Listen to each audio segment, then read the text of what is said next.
Okay, first thing, sorry about missing the last stream. It was a bunch of overlapping commitments that just cancelled each other out in the end. But yeah, this stream is something a bit different because in the recent Party Animal stream collab, yeah, a bunch of Dagan made a bunch of clips, and the ones I was part of, I could tell that my voice still needs a lot of work before it's where I want it to be. And yeah, so I looked up, what was it? Transgender speech therapy, New Zealand. But yeah, one of the results was this this document here. Hang on, let me get out of the way. I've got it open on my second monitor. Now I can't see myself. In fact, I might just put this over here. Boop. Yeah, that's fine. But yeah, it has a bunch of links on it. So I've also got Audacity open, so I can record myself and listen back to myself. Let's give that a test now. Where's the pitch pipe?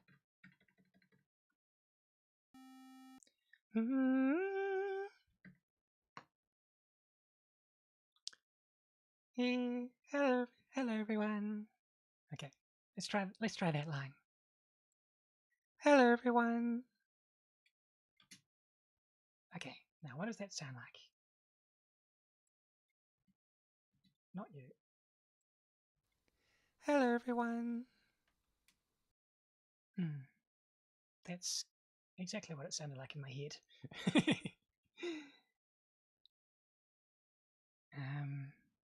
Let's just put the marker here. Okay, and let's have a look at this. What's it? Voice feminization for beginners, for absolute beginners, it says. Might have to adjust the pink noise. Average cis-fem voice, and then I pressed a number key to get me up here, but it registered on the video. Hang on.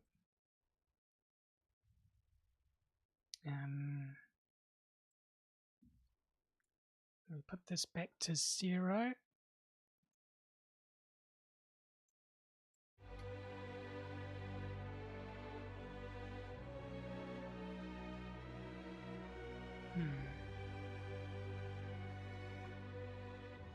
Hi there, it's your girl Z from transvoicelessons.com. Today we are going to talk about where to begin in voice feminization. This video is intended for complete beginners, but it will be helpful regardless of your proficiency level. If you felt confused, overwhelmed, aimless, or lost, this video is for you. So let's get started. Part 1, the beginning. Voice is all about understanding what to listen for and what to take action towards. By listening first and listening carefully, we can better process our experiences and navigate towards our goals. Yeah, that's what there are OBS, two primary keys we need to listen for at first. So let's listen carefully. Key number 1, pitch. Let's listen to the sound of pitch moving around.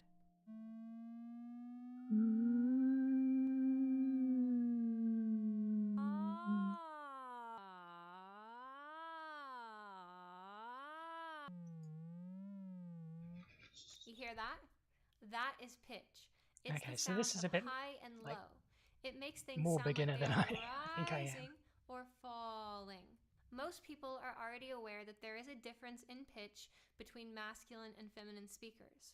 Maybe you've even tried to raise your pitch already, but instead it made you sound strained or uncomfortable.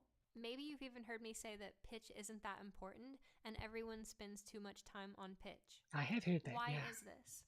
Well, you see, there's actually another element going on that's even more important for us to listen to it first than pitch. but it's a lot less obvious. So let's go ahead and take a listen to this other thing.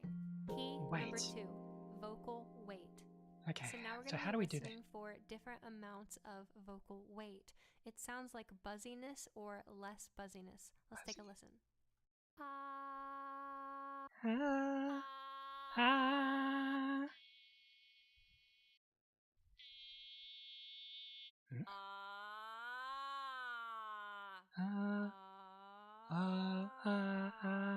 Hear that sound? It's like really buzzy or less buzzy. That is vocal weight. It's the sound of intensity and forcefulness. It makes things sound buzzier and more dense. It's generally a masculine vocal cue, and it massively influences how our pitch behaves. Okay. See, it's not that we care about weight or pitch So, by themselves. kind of like the whispery voice that I do usually. It's that we care about the interaction between these two things. The first fundamental goal in voice feminization is to sound relaxed, comfortable, and reduce the effort that it takes to get to higher pitches. With too much weight, this pitch area will feel strained, unsustainable, and it will sound too harsh. If we get to a higher pitch with a whole lot of weight, 1, 2, 3. Yeah, I can hear the strain in that. It's going to be very difficult for you to maintain that. It's not going to sound very feminine. It's going to stand out as being labored. So we care about the interaction between pitch and weight. And this is the best place for beginners to start. So at this point, we've talked about 2 different things, weight and pitch. By now, you should loosely understand the concepts and loosely understand what it sounds like. Now, the next important question is, what actions do we need to take? Yeah, here if we we're are. just getting started in voice feminization, what is the simplest, most straightforward thing we can start doing? Okay, so to help you get started taking action, let's go ahead and do a little bit of basic pitch mimicry. I'm used to doing that in singing, but not in talking. Dirty with sound. So do your best and try to mimic along with me.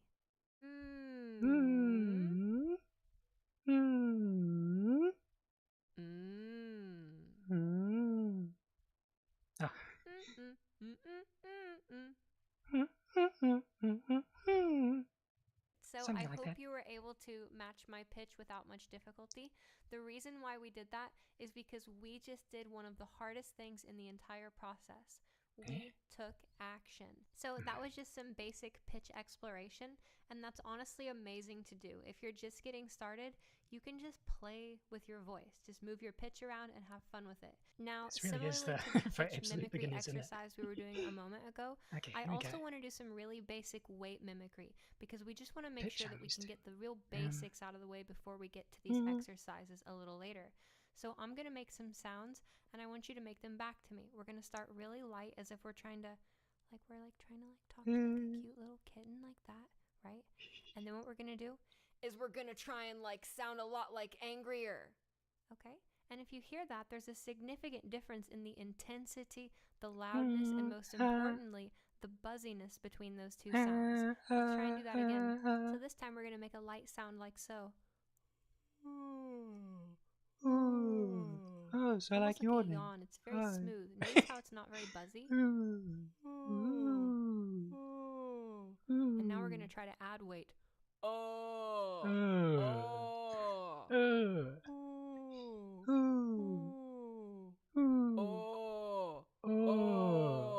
I see. So that is what it feels like to make basic movements of weight. The so intensity, I think I was already doing the loudness, that, like the soft and most one, importantly, the without buzziness realizing changes. it. Now, in order for us to really get some value for feminization, now we need to think about how pitch and weight work together. So I'm going to give you 3 simple exercises to play around with to help you understand how pitch and weight influence each other. Exercise number 1, humming and sliding. So let's all go ahead here and make a heavy and low-pitched humming sound.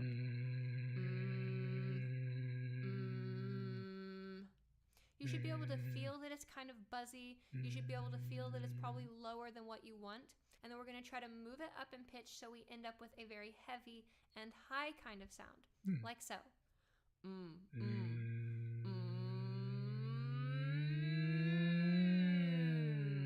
Do you hear how that gets louder? It gets more forceful. It gets more intense.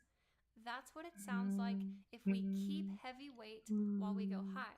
Oh. Now let's try and do the same thing, I think but I just found out reduce something by weight accident. while we go higher.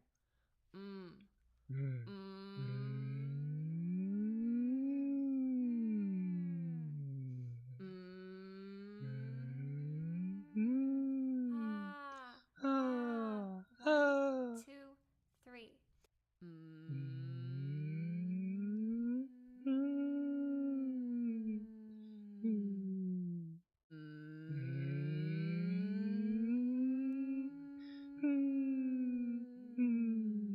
Then if we start to find the quality that we're Breath looking control for, is what I struggle that with lighter most. and higher sound, we can try to casually shift it into speech and see if we can maintain it. That's The goal of this exercise is to contrast the difference between being heavy and going higher and being light and going higher. They have very different sounds and very different feelings. Hello, Floyd. So we would want you to play around with this. Hello. So I'm taking this opportunity to work on some voice feminization, since I saw a bunch of clips from the collabs the other week, and yeah, I really need to work on my voice a lot more.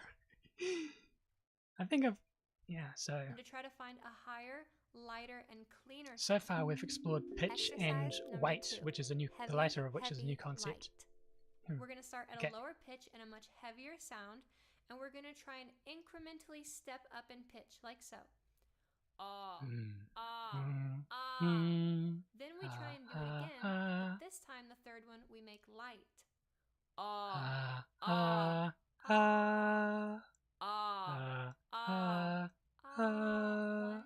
2, 3. The purpose of this exercise is to contrast two heavy sounds with a much higher sound that lightens out. It'll be increasingly harder for you to go higher in pitch with that heavy sound. So try to think about making that third sound very comfortable, very easy, very relaxed. Make sure you go high enough as well. Sometimes people who don't have a lot of vocal experience will do something like this.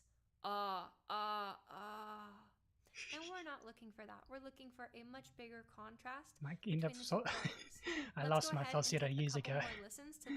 It's technically still there, it's just really hard to control.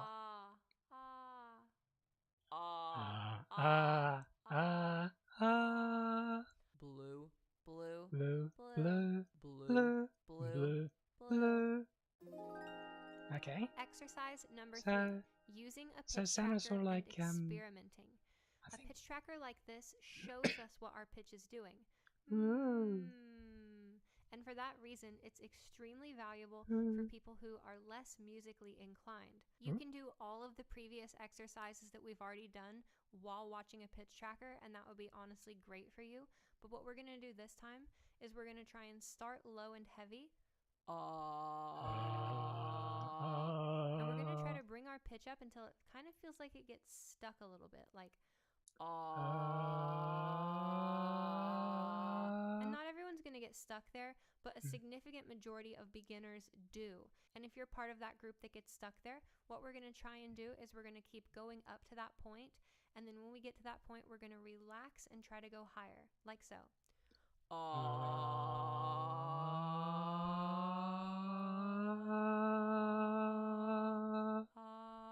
And if we start to get that sound, that lighter, higher sound, then we're actually going to try and go back down and keep it light. I feel like so.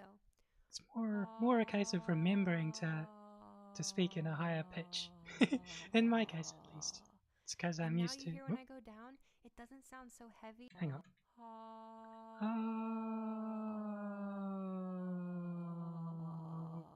And now you hear when I go down, it doesn't sound so heavy or intense or masculine. It actually sounds like I'm reaching the bottom of my vocal range, but it's only like there, you know? So I'll do that same thing again from the beginning.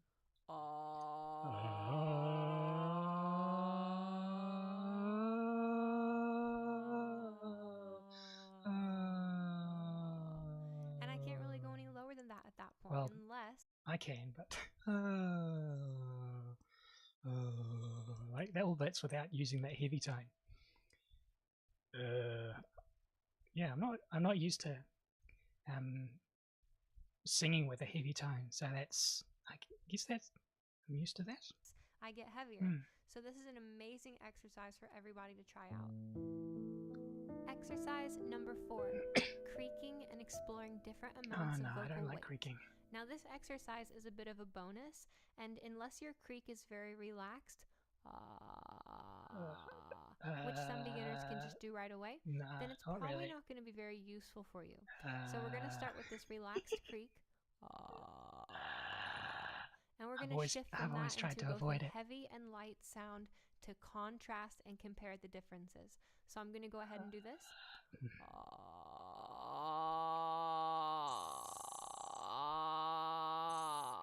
That just sounds painful Now to I'm me. going to go higher and lighter.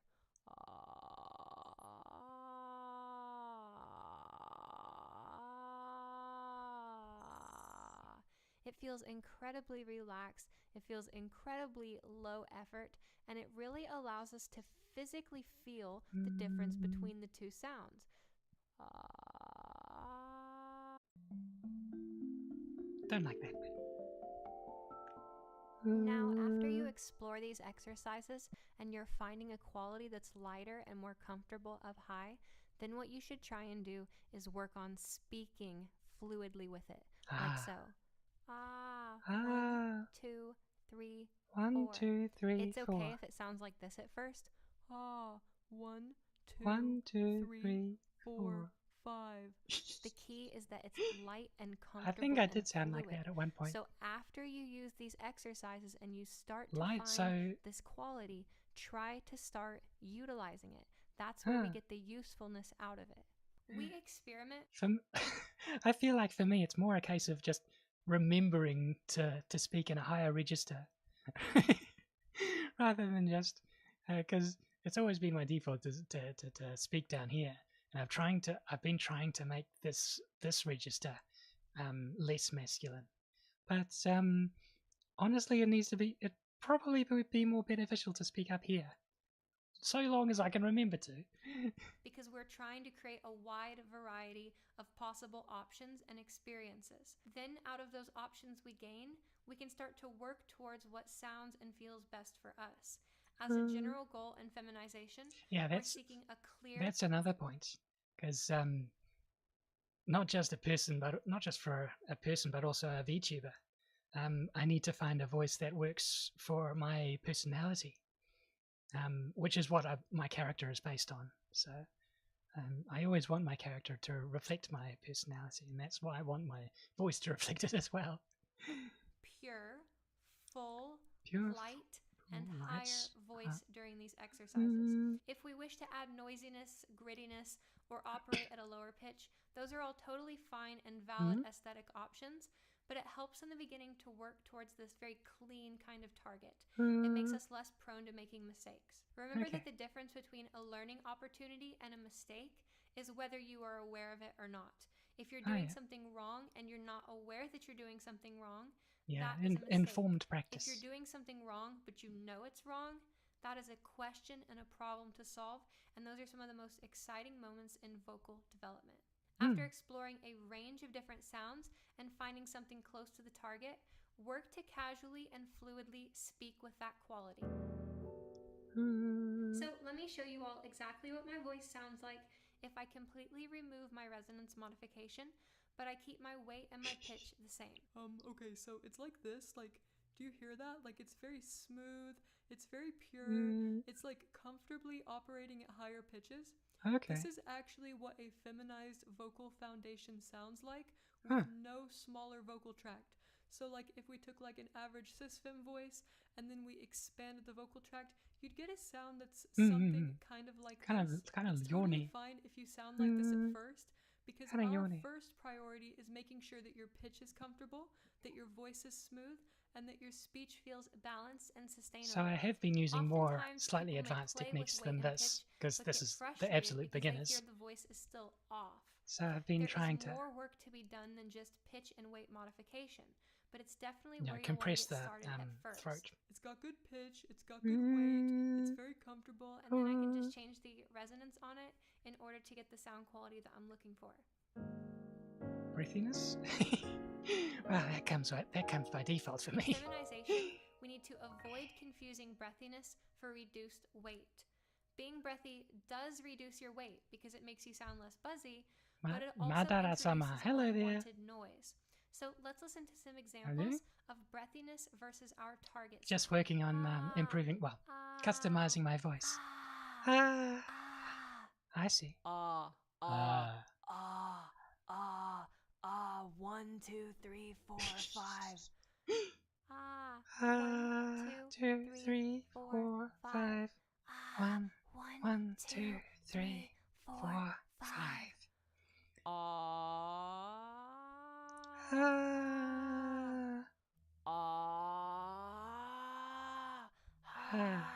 I see. If you find you keep going breathy, so that's the there difference. are some possible tricks that you can take advantage of, but honestly the most reliable solution to fix it is to over-exaggerate it and then work to reduce the over-exaggeration.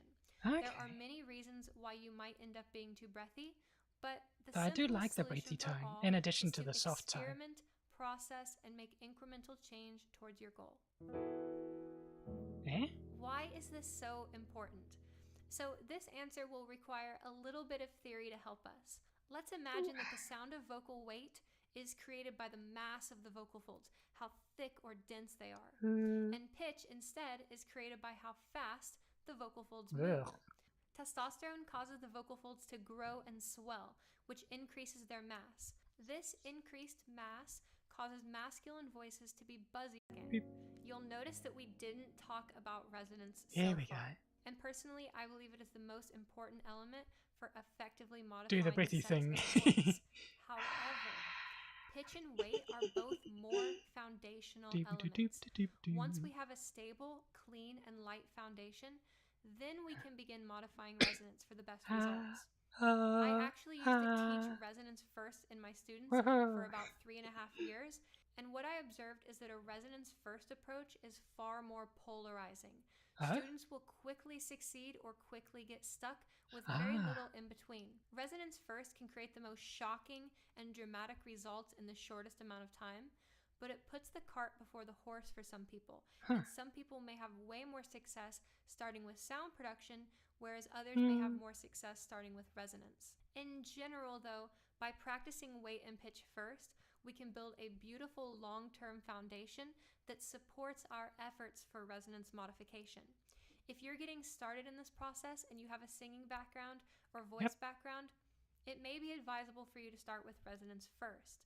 If you've worked with an SLP or voice professional and you've already lightened your voice, or you feel your voice is light enough and high enough, then it's advisable to work on resonance. However, if you're an absolute beginner, it's typically better in the long term to start with both pitch and weight training together. Are you going to teach us resonance at any point? So a little bit of housekeeping.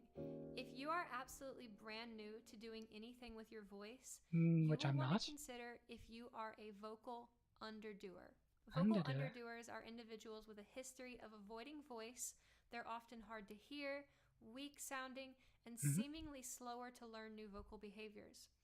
Vocal underdoers typically use their voice less than an hour a day, and because of that they have core vocal deficiencies which need to be addressed when getting started. If you are an underdoer, it's important to take time in the beginning of your vocal journey to play, experiment, and nourish the fundamentals of voice outside of a feminization context. Feminization will be made more difficult. So I'm guessing resonance is a separate video. These core deficiencies can be addressed by a host of vocal function exercises. I'll be making a video more on that in the future, but I'm sure Google Result can help you get started on those as well. So identify if you're a vocal underdoer and understand that the I feel like they just made up a new term for something that already existed. Good in the long run. You just have to build some of those core skills. The summary. So in conclusion, if you are an absolute beginner, you need to work on trying to lighten your voice while you go higher. Not just go higher and not just lighten your voice, but interact with them both at the same time so you can genuinely find a comfortable sound at a higher operational pitch. We can think of this as weight and pitch, or we can just think of this as being lighter and more comfortable when we I think go you're higher. just repeating yourself. Yeah. Okay. let's have a look at this one. Actually, before we do that,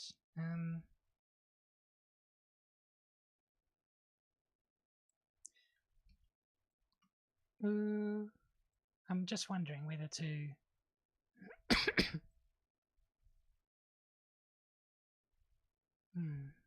Okay, let me just put the pink noise back on. Here we go. It makes me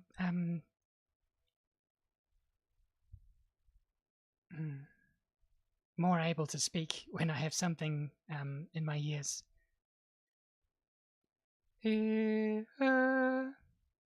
Okay, find something to read out loud, I guess. We could just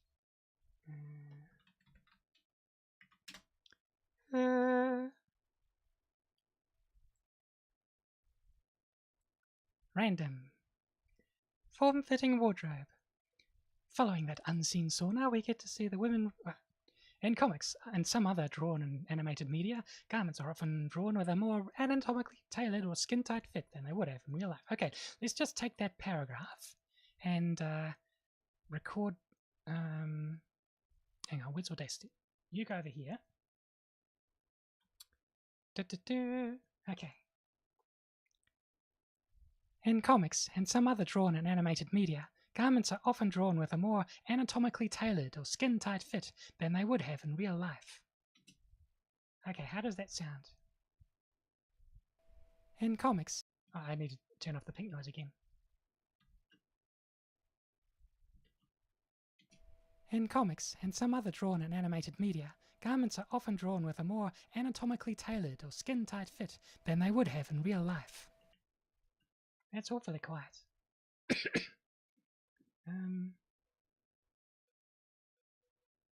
Volume. Here we go. Oops, that's too much. In comics and some other drawn and animated media, garments are often drawn with a more anatomically tailored or skin-tight fit than they would have in real life. I feel like there's still too much low end in that voice. Well, hang on. Maybe you probably can't tell what my voice exactly sounds like because I've got where is it? Microphone filters. So I've got an EQ on my microphone at the moment. Okay, here we go. So I've just turned the EQ off, and yeah, that just reduced some of the lower end in my voice. But I want to be able to achieve that without using an external plugin. So yeah, might. Dum dum dum.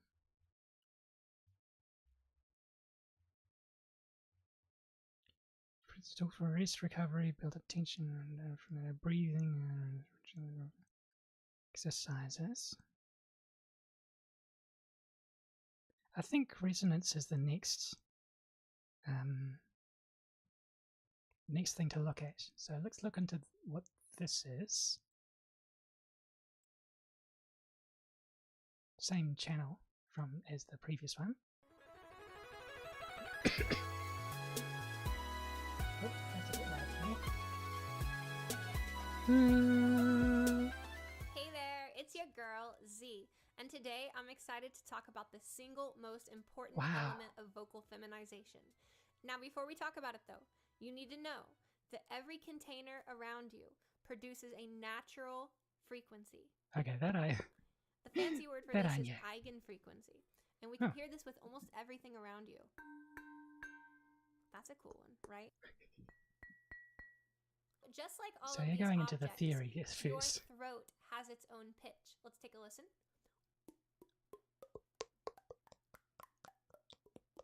Your vocal tract is like a pipe, like this, right? What I'm doing is I'm tapping that pipe, and depending on the size of that pipe, it produces a range of different frequencies. By gaining control of this throat tone, we gain control over R1, and that functions like our gender knob. Which I think I've already been doing. So that throat pitch, or that R1, it exists as a separate and independent pitch from the one that your vocal folds produce. So if I sing this note, there's that pitch, and then there's also this pitch. Or Those two Ah. pitches, the distance between them is the primary factor responsible for determining vocal sex. So for instance, if I make this one here, Oh. those are like close to the same. If I make this higher, heat from fire. But I speak and sing at the same pitch that I originally sang at. You hear how different that sounds, right? This neck tone, so to speak, is actually your first vocal tract resonance. Okay? So we call that R1 to simplify it. But basically, when you talk or sing, that neck tone, or the R1, it's no longer audible like a clear pitch. When you hear it like this, you can hear what it's doing, right? But you don't get to hear that when you practice voice very well. Instead, wherever that pitch is, it turns into a loud spot, and everything near it gains volume. That's where the loud spot of my voice is, and so it sounds really bright, right? If I put it lower, and now the loud spot of my voice is low, and I sound like this, which is not very good. So we have to think of our resonances as modifiers. Let's see how this modifies it.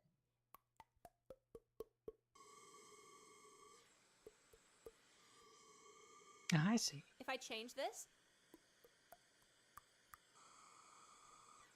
this takes on the same quality, okay? Your vocal folds make sound down here, right? And then that sound has to travel through the pipe, and depending on the natural frequencies or resonant frequencies of the voice, it gets modified just like that. It's no different. I can see than why what this you is just most saw there. replayed. In fact, we can, right? It's neutral. Now what you're going to try and hear this, okay? Instead, voiceless, simple ones that I find to be very effective in my practice. Exercise number 1. Okay, so I want you to mimic me. First, we're going to do a voiceless exercise. This means that we don't use pitch. Instead, we use the sound H, and we connect it with different resonance, okay? So let's do this. Mimic me. You hear that? It's just like right? It's neutral. Now what you're going to try and do is you're going to try and shift it to the same sound, but it's going to be a lot brighter and glassier. It'll sound like this.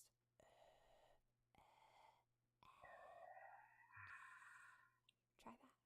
And really listen to it. I'll do it several times for you.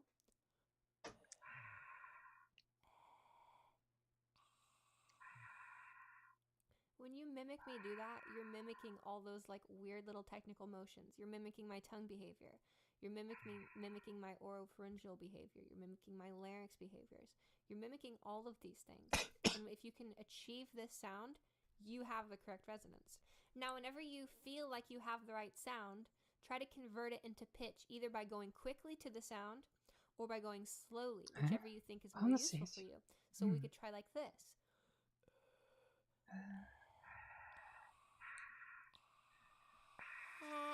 Heat from fire, fire from heat, right?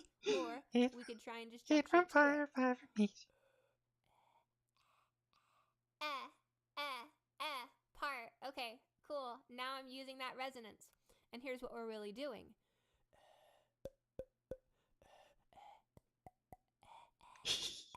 The phrase. I think there was comments. See? That's just raising the R1. That's the whole goal of this, okay? Exercise number 2. I really love this one. We're going to make this sound. Good. And then we're simply going to try and modify it like this.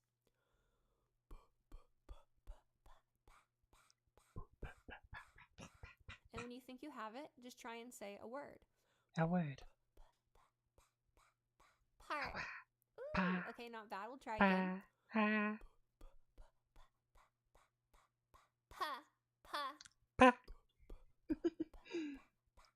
Okay. Part. Party. Peak.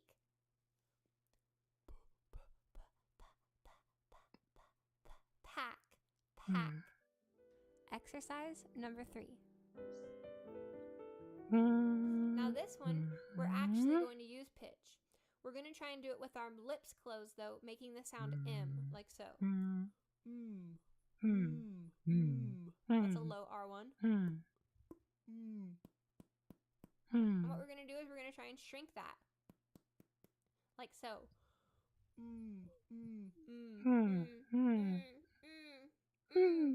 Hear it?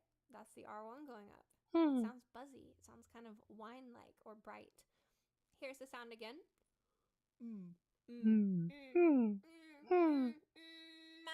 Heat from fire. See?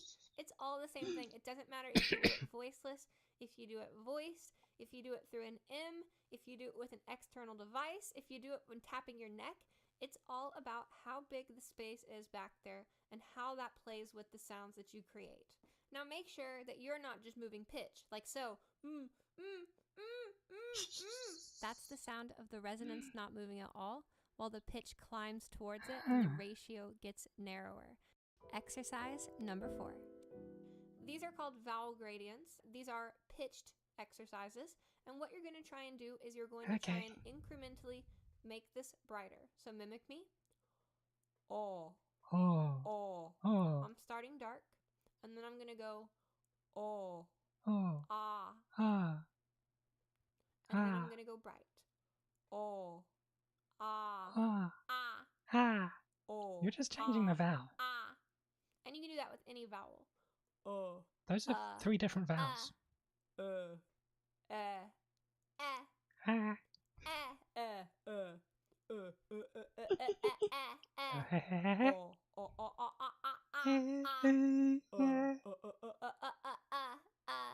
All of those were examples of the R1 going up, okay? And if I do that with tapping my neck,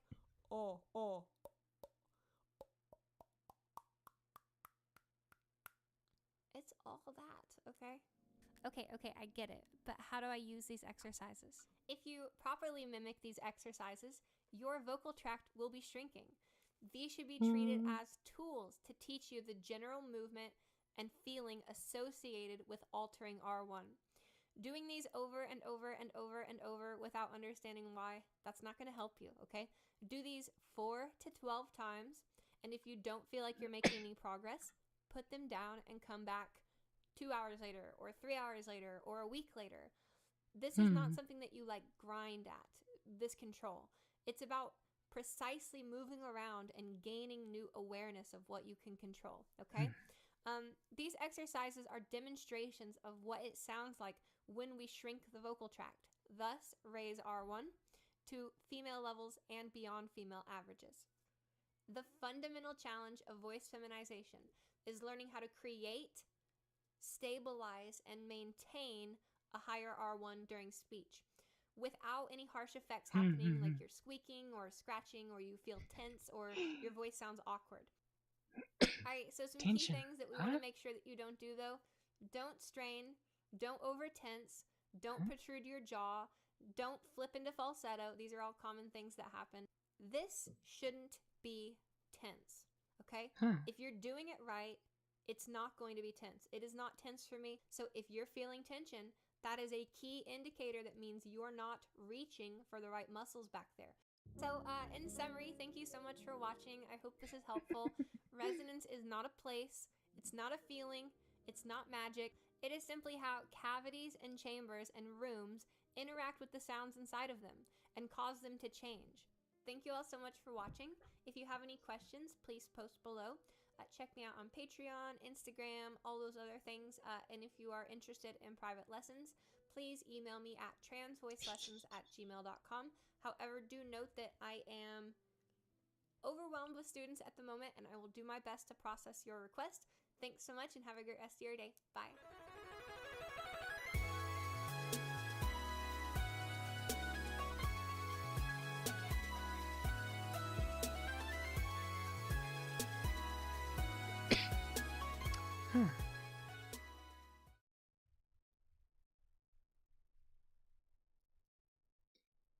Okay, let's try the recording this again.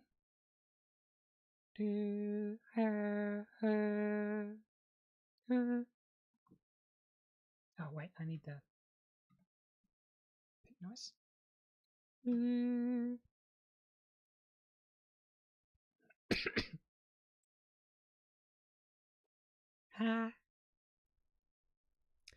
In comics and some other drawn and animated media, garments are often drawn more anatomically tailored or skin-tight fit than they would have in real life. I think I've adjusted the vowels as well. It's have a look at that. Have a listen back. In comics and some other drawn and animated media, garments are often drawn more anatomically tailored or skin-tight fit than they would have in real life.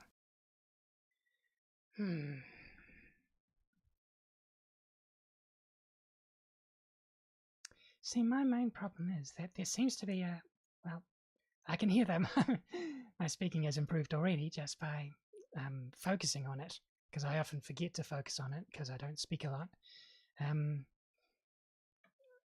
But yeah, there's still some lower, not resonance, resonant frequencies, I guess. Hold on. Audacity. Wonder if we can compare those two.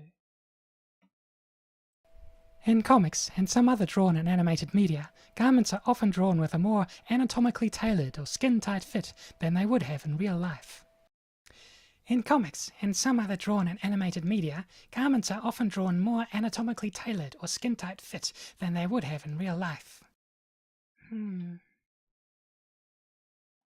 Yeah, there's... I feel like there's something I'm missing. Honestly, I probably just need more practice.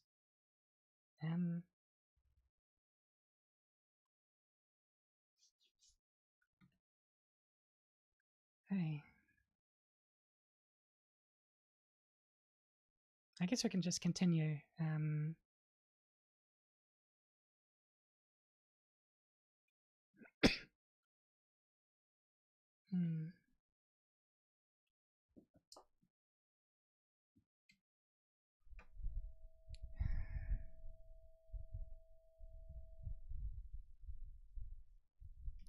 What about this one?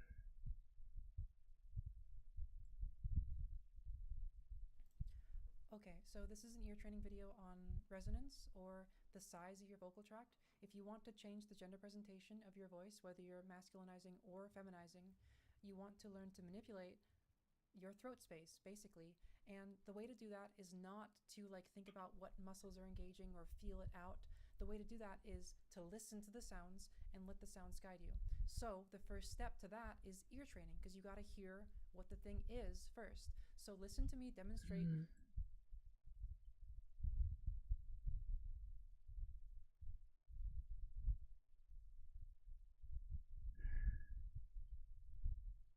You know what? I'm tired of this.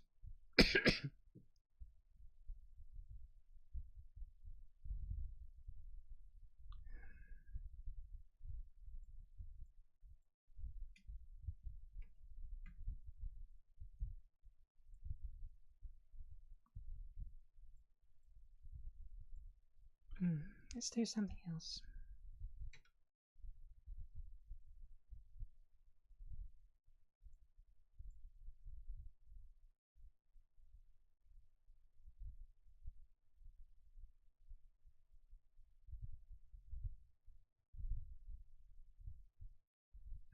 Why isn't this showing up? Here we go.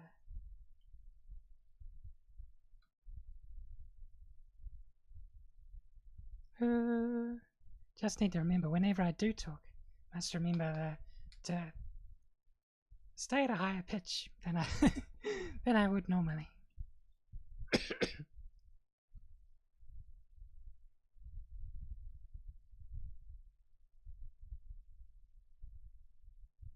Come on.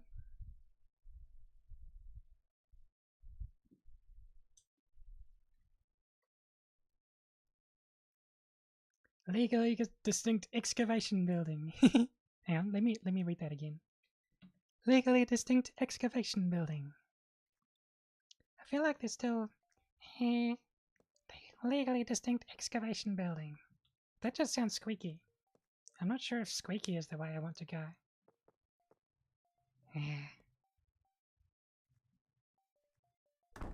So we have 30 levels right now. What were we next going to enchant?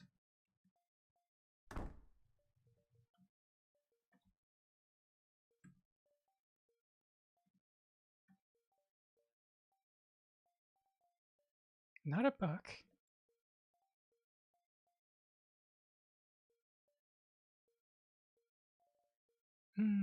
Efficiency's good.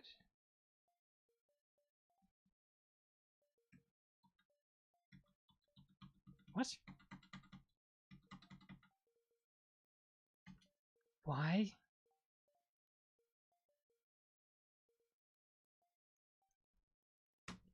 Why did you revert?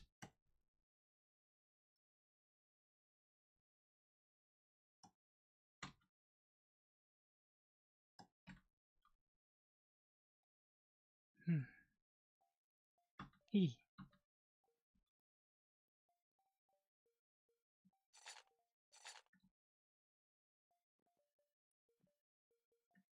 No, this goes here. Helmet. Projectile protection, and braking.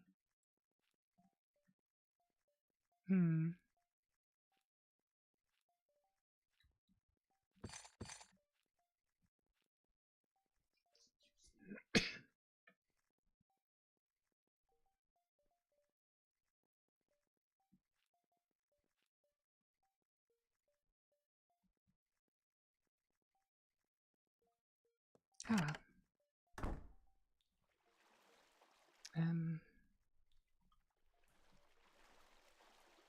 Let's mend this axe we've got.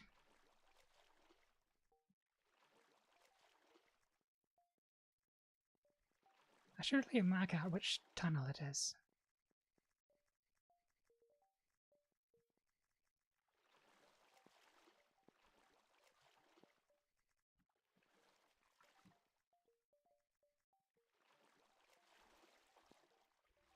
No, I think I've gone too far down.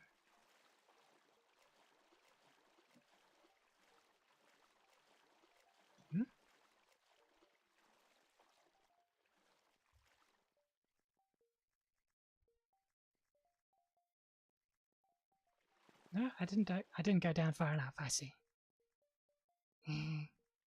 There we go.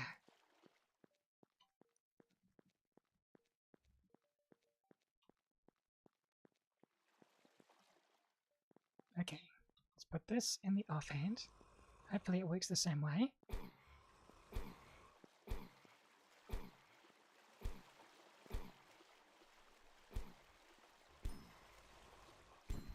Okay, good. The axe is being repaired.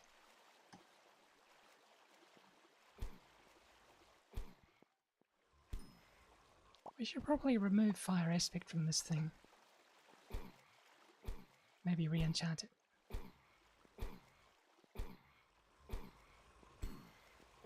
Need to remember how to craft a grindstone.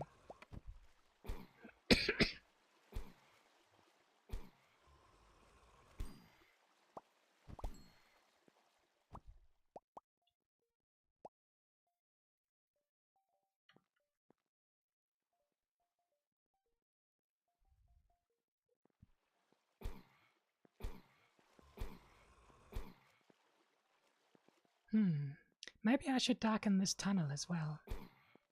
Put some slabs down instead.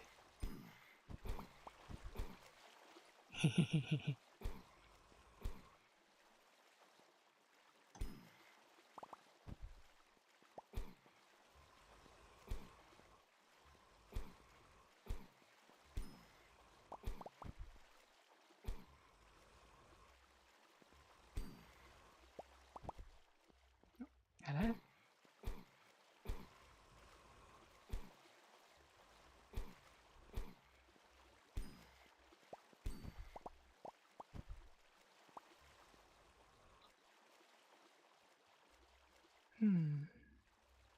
Yeah, let's do that.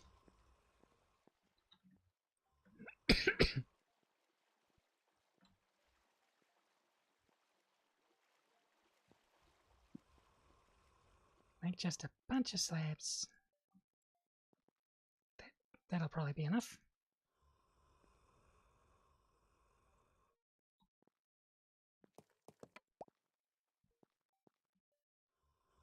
And then dig out the ceiling. Oh wait, we want to put slabs on the ceiling as well. Might do without it.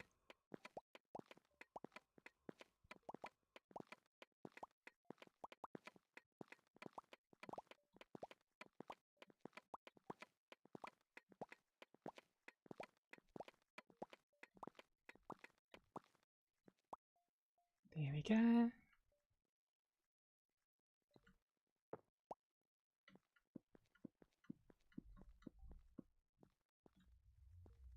Nope, that's not what I wanted to do.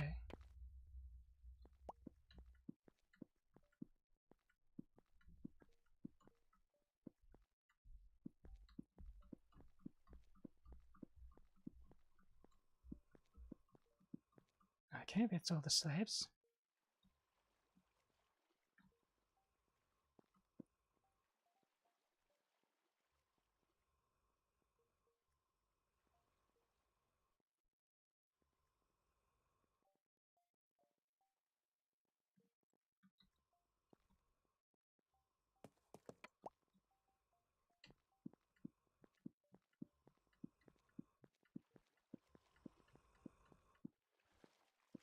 Cool.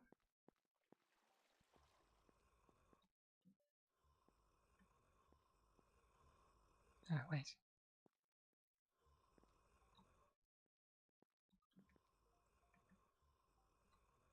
Now there's some ores in here.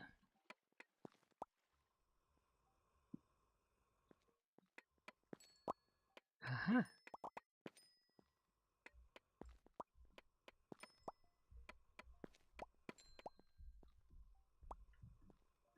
Cool.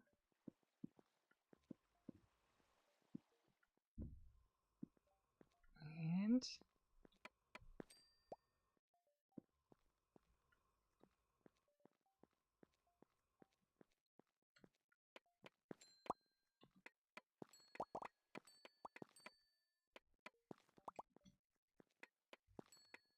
oh, nice.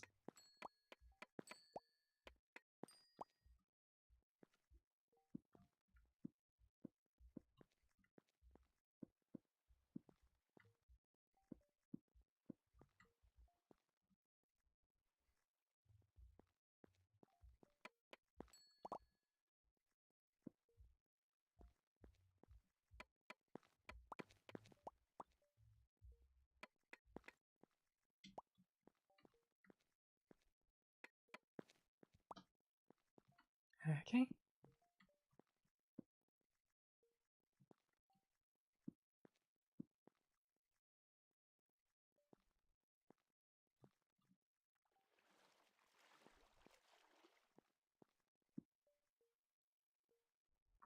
Alright, so now that we have slabs covering this entire floor,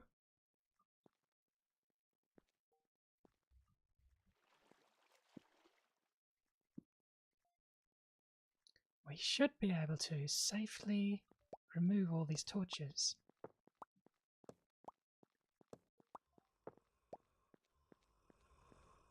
Ah.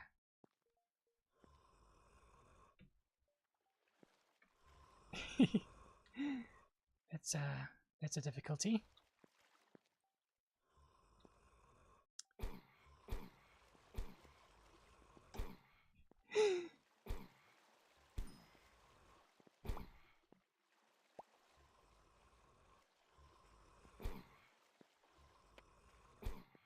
Okay. Maybe we should put some light here.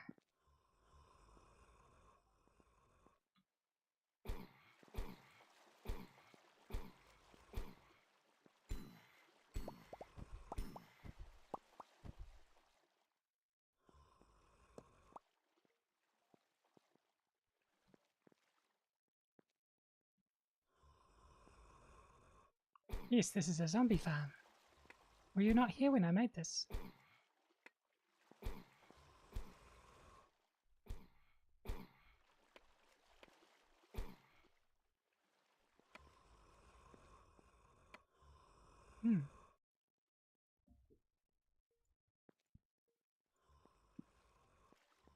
Yeah, so I found this zombie spawner. Whoops. And hollowed out the space around it and turned it into a farm. An XP farm. You probably fell asleep.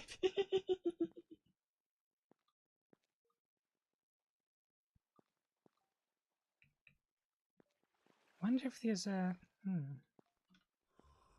No?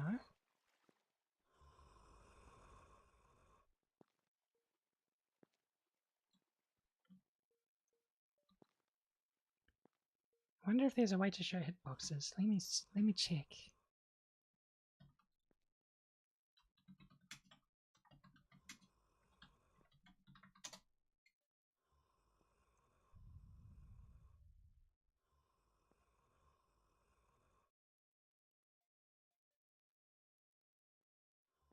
Hmm.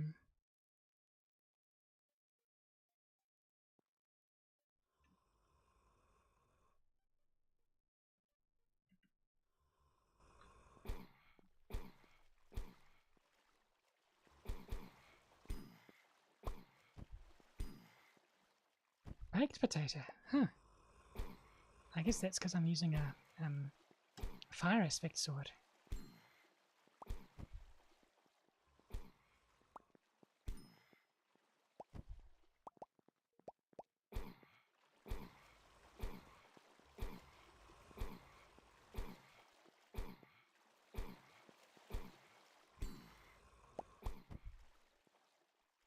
I must say though, this method of gathering experience is rather slow.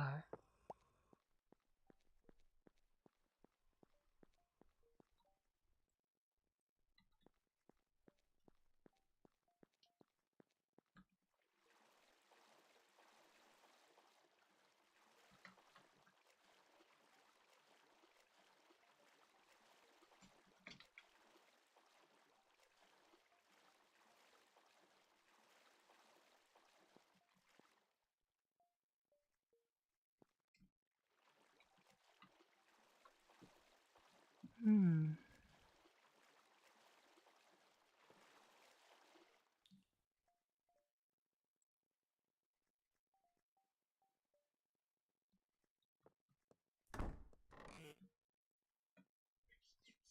Okay, we have enough for a chest plate now.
Protection 4. Oh, that's good.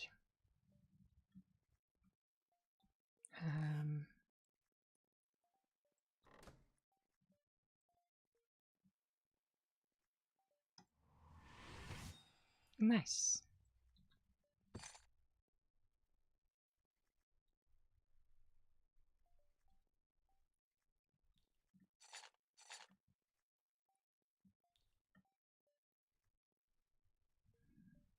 Respiration 1.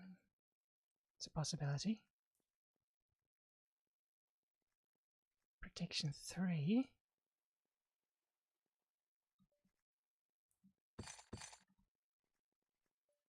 What about books?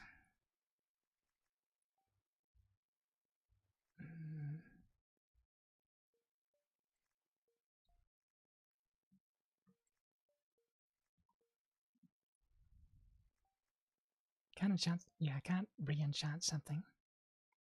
Looting 3 is good, but I'm not sure I want fire aspect on a sword.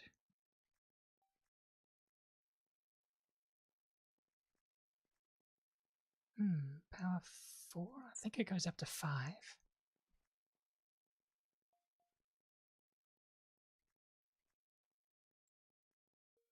We could just brute force the books like we did before. Oh right, because yeah, let's make a grindstone first.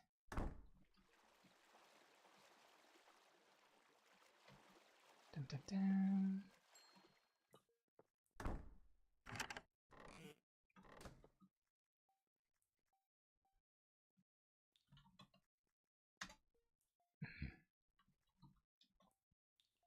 Okay, we haven't unlocked the recipe for it yet.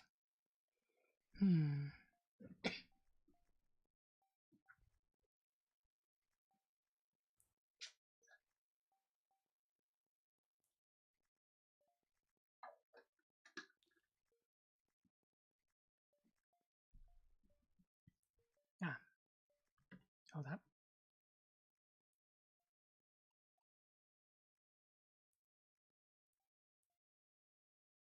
Put my AQ back on.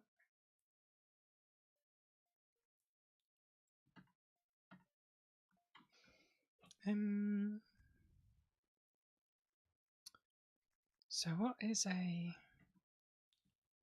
recipe for a...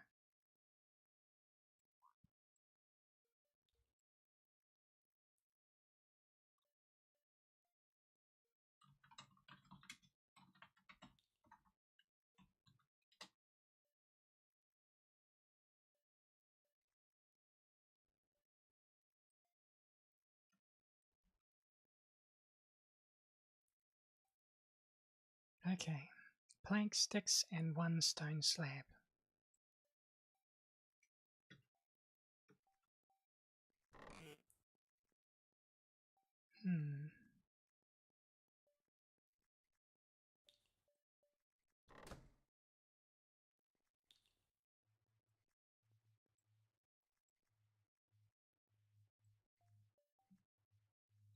Try that again.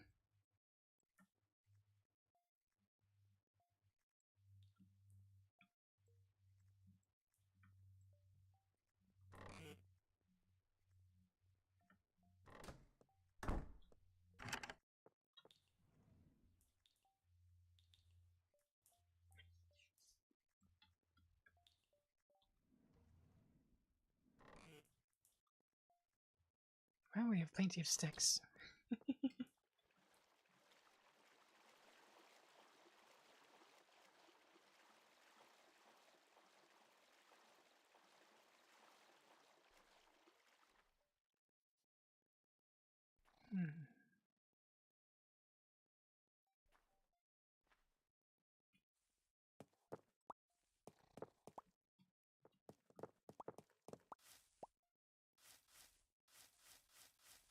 Sapling. Ah, here we go.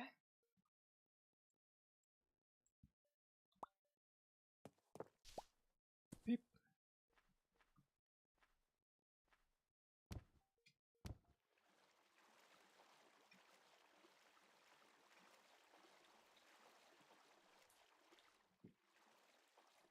Too far.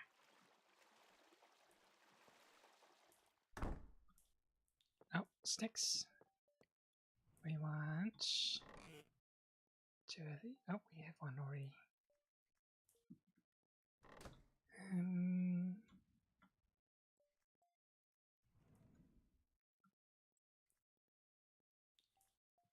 And we want a single stone slab.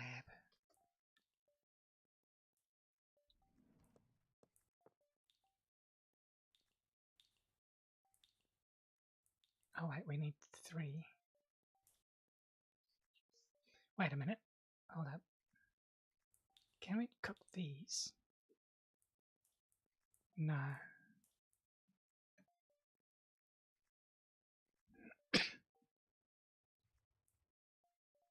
I wonder that.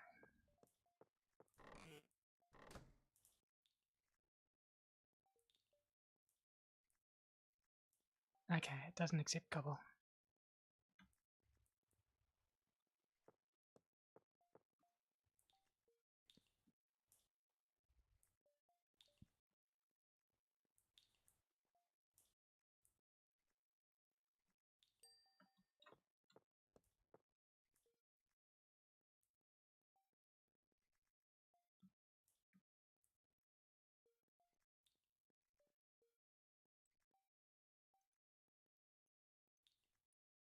Grindstone.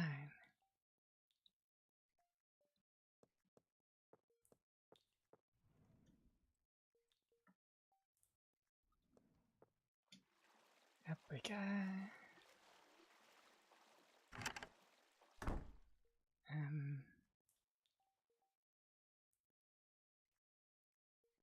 Guess we can put it here.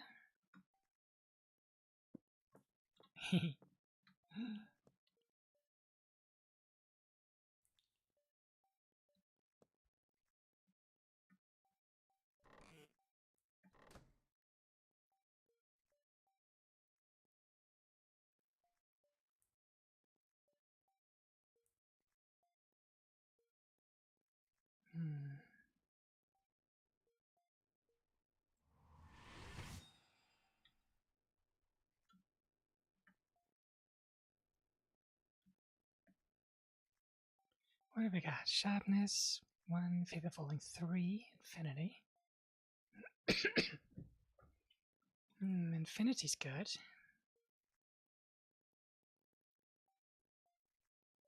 Ah.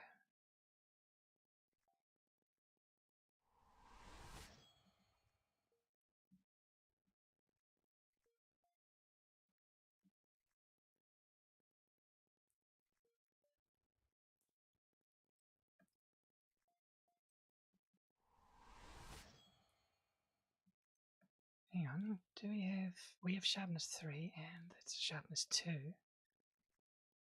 Need another sharpness 2 to make sharpness 4.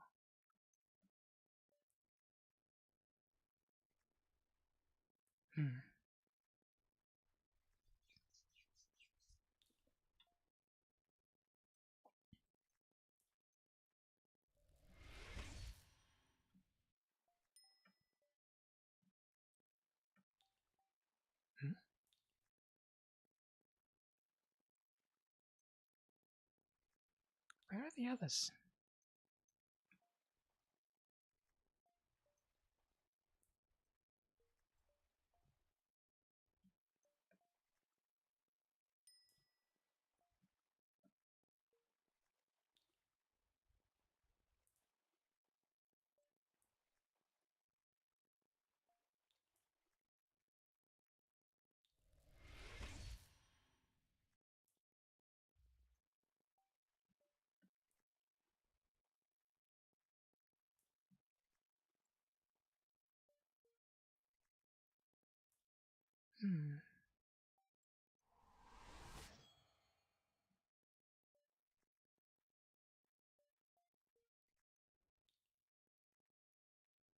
I guess efficiency 1 is kind of helpful.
Okay.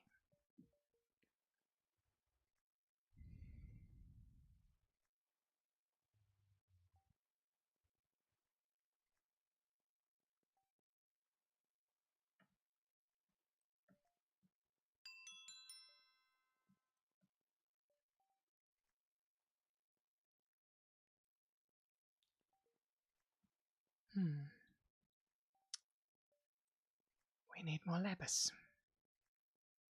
And more experience, but we have a source for that.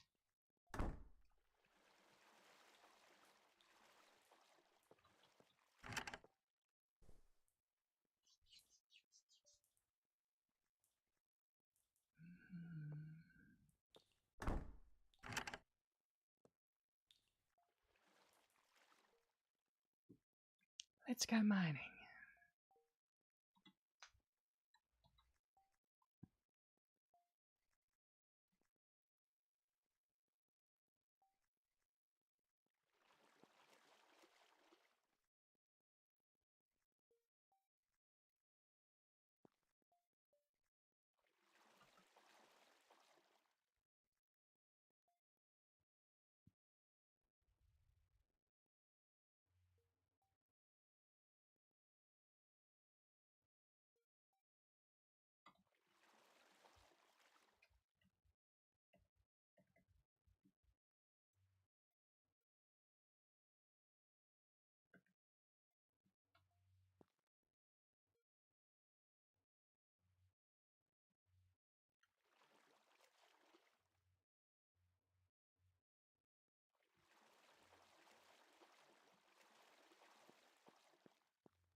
All right.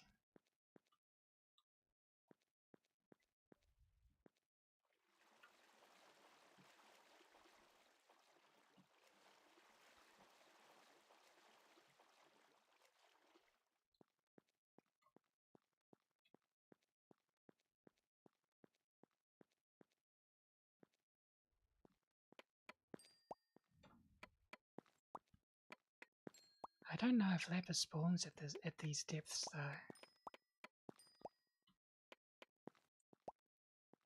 But it was helpful to find out it was as well.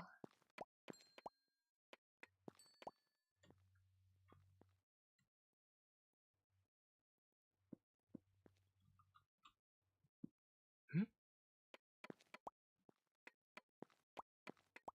Oh.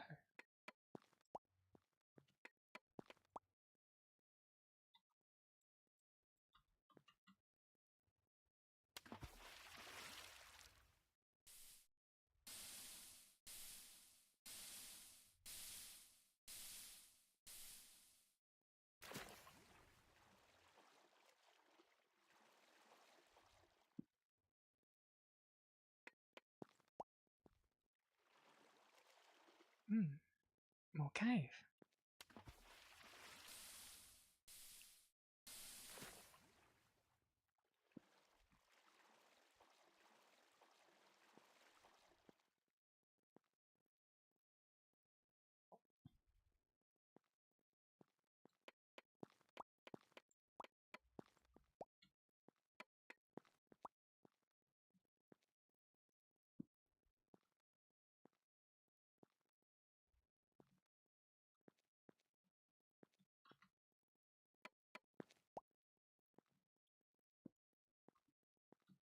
Okay.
often other ores hiding in the tuff.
More tuff.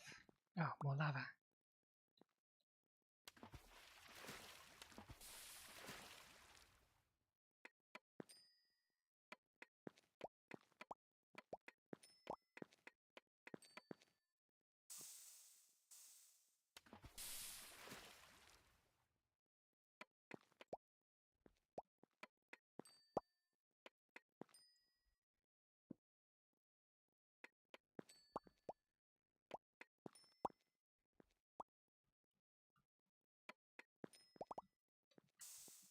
Okay.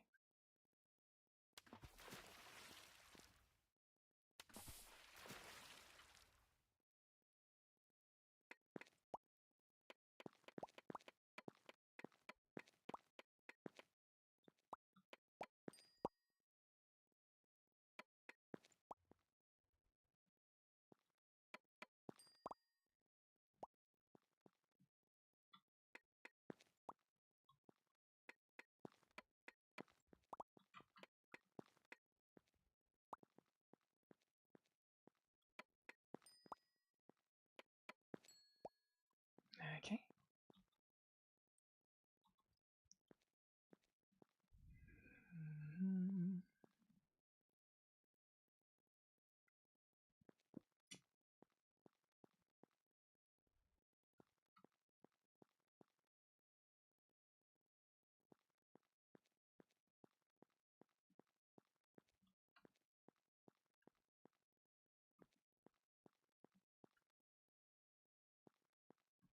Now there's that spider spawner we found.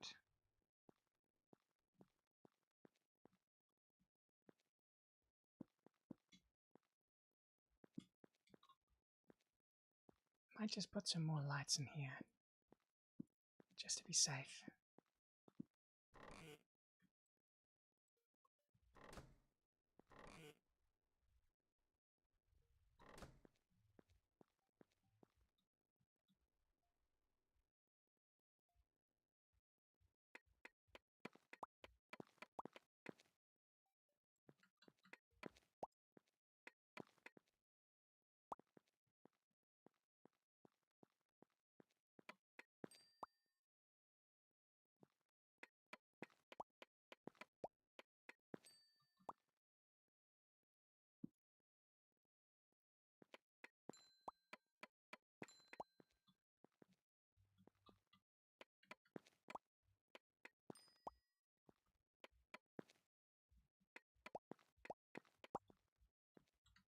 Hmm.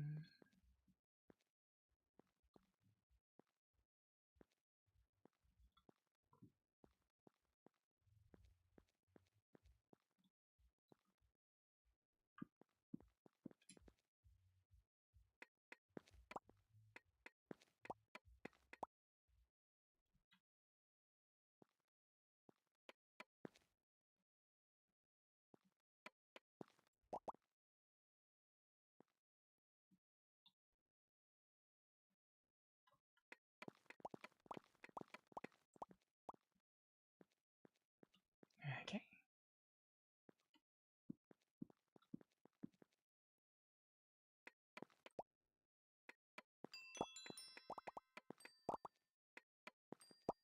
What?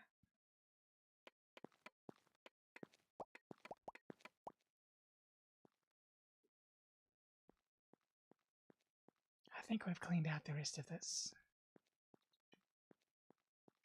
Why is my sprint button not working?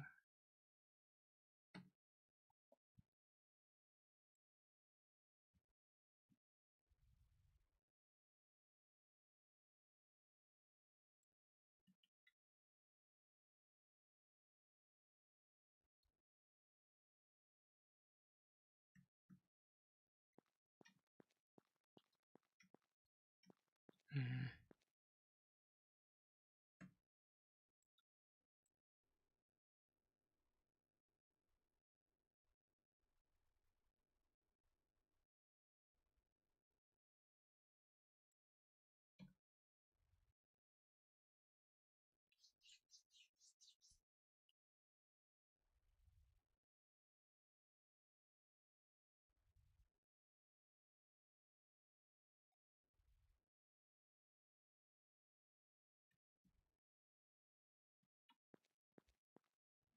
Okay, we have no sprint apparently. Which is weird because the stamina bar is showing. And that came with the sprint mod.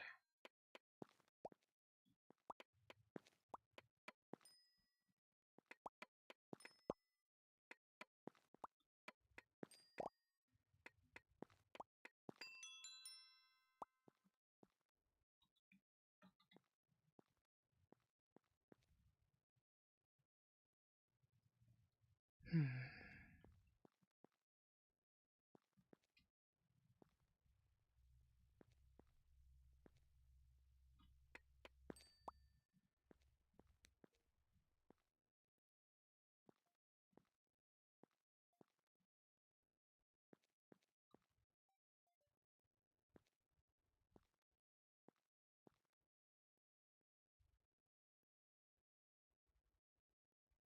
Let's go light up some new caves.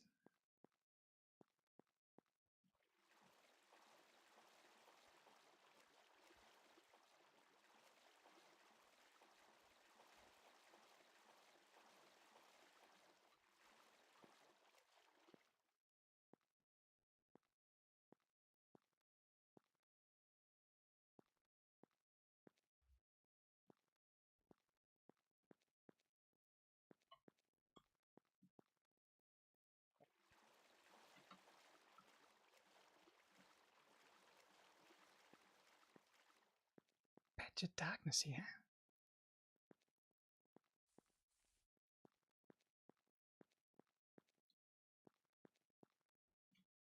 Hmm.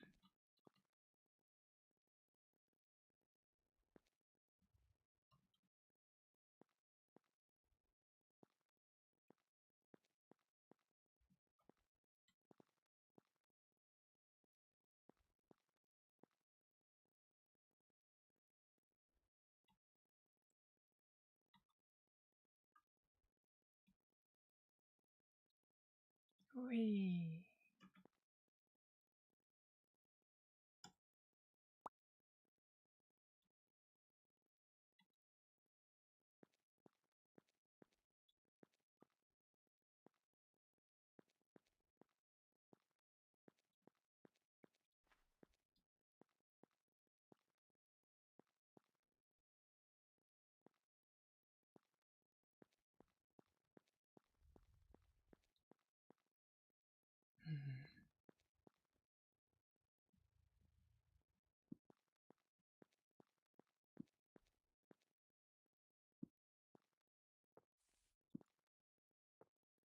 Diamond.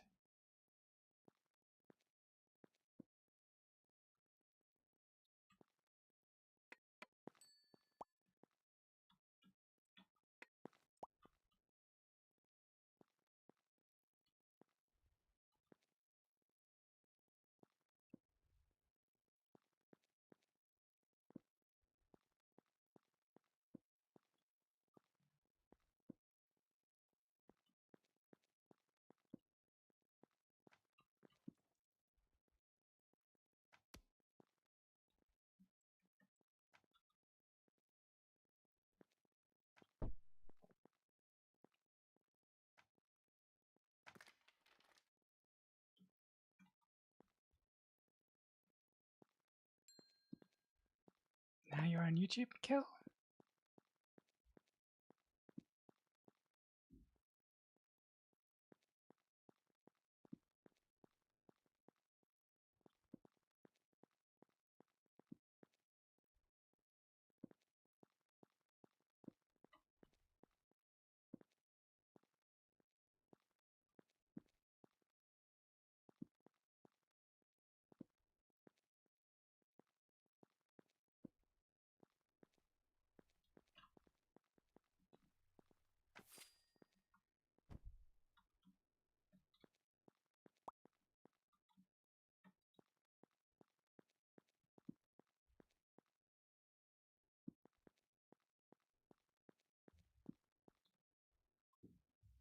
Things to spend channel points on. Ah, yes, I keep forgetting to do that. I think I have like a song prompt redeem. Where you can like give a word or phrase and I'll sing something inspired by that. 2.5k to make a creeper sound effect. I don't even know what creepers sound like in this game.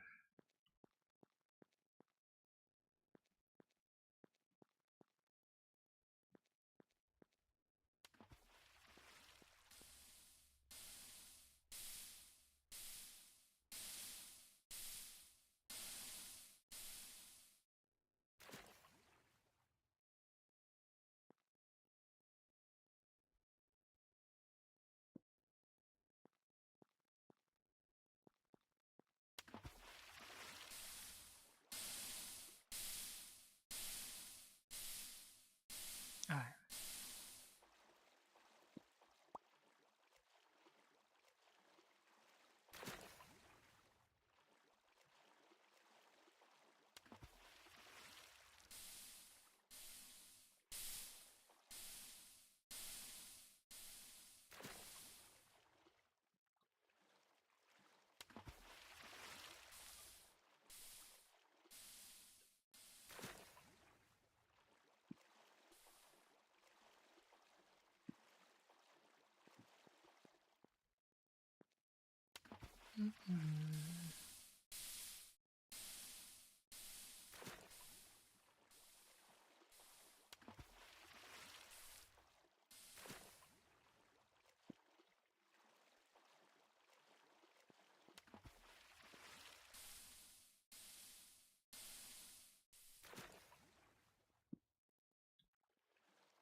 Yeah, I really should look into that sprint thing. I am missing it. Oh, hello.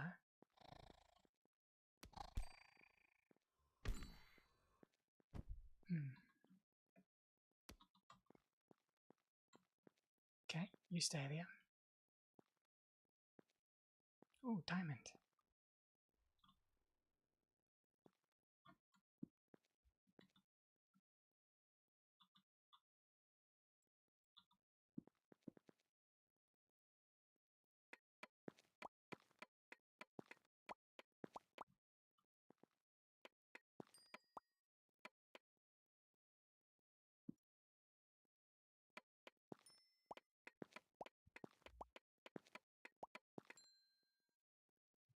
has their head turned like that.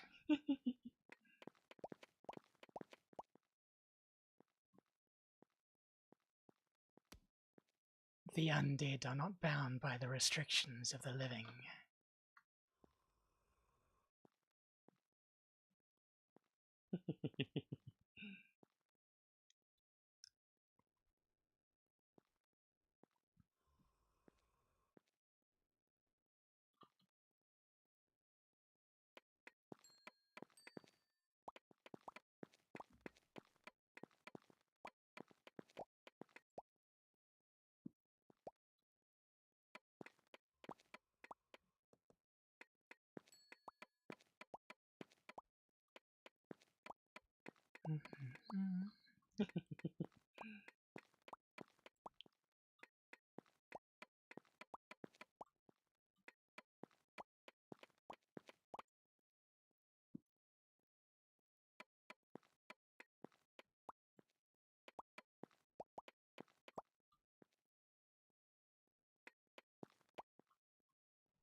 Could have sworn there was a platform up here.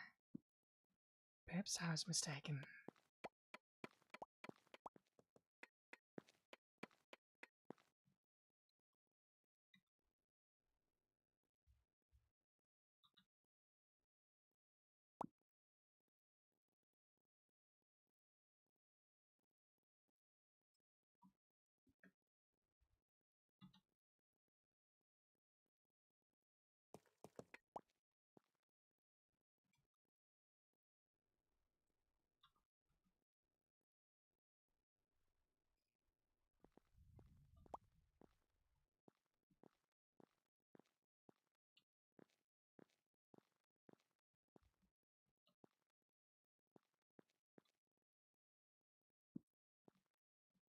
Ah, here we go.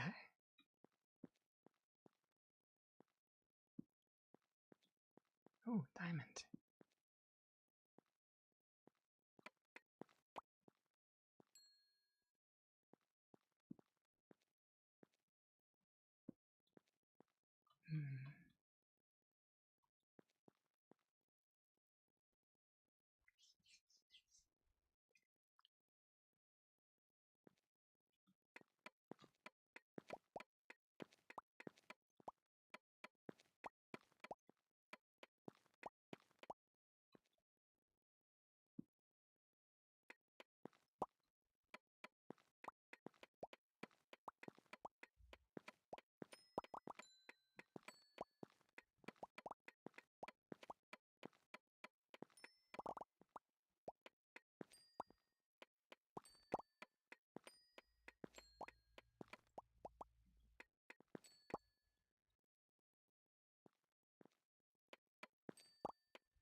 I think that's just solid, not a platform. Not sure about that thing there, though.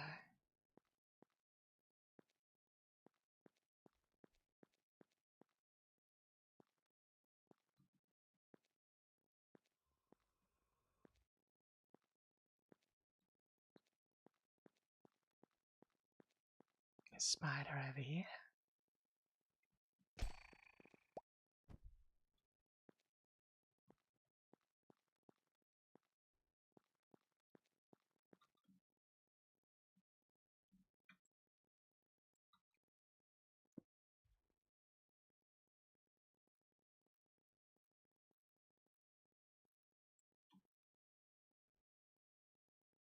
Cool. Cool.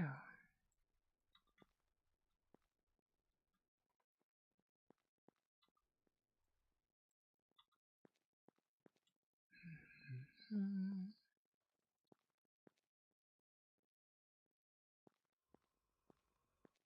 Okay, that's where I just was.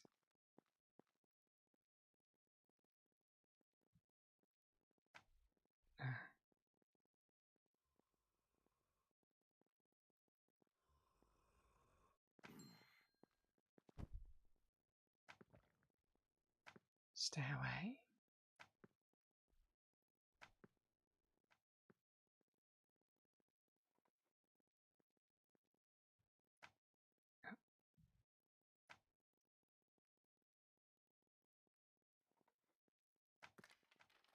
Here we go.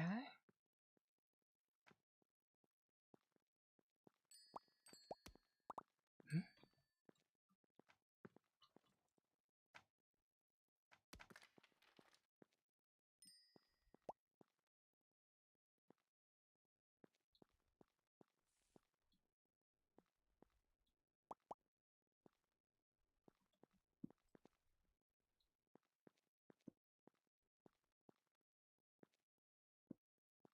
Bunch of dark spots to light up.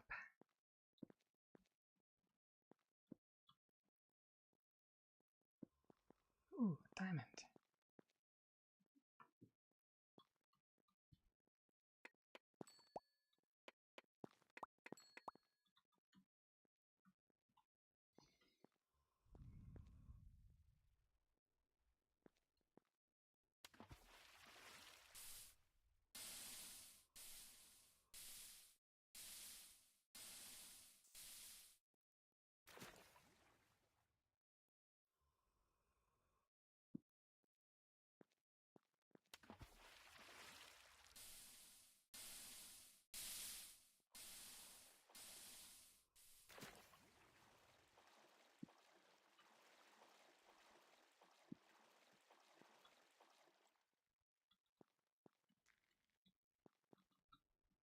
Hmm.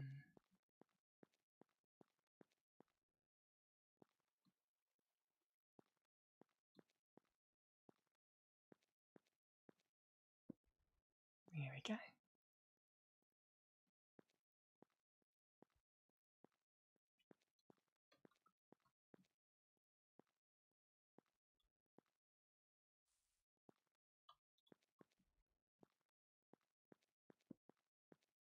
Hmm.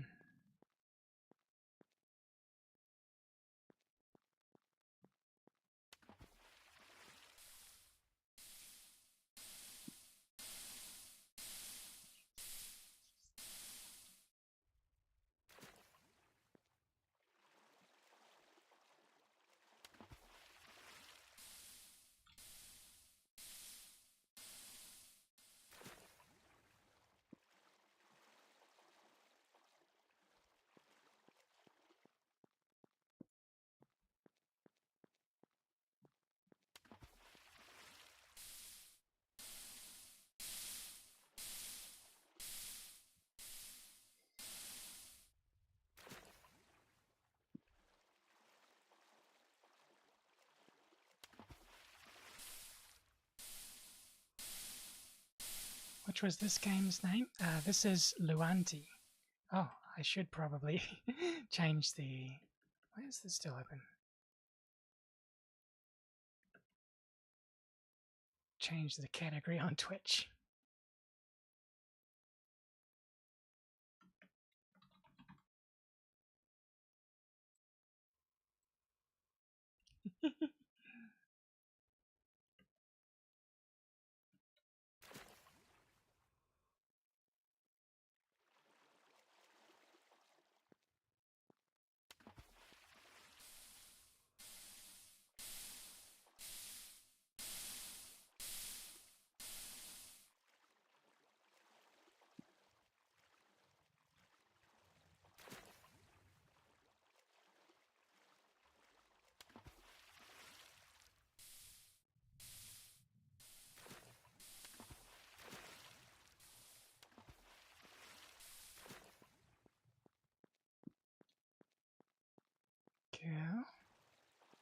There's an opening here as well.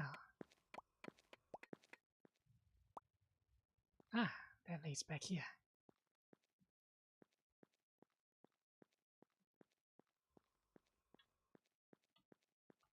Mm-hmm.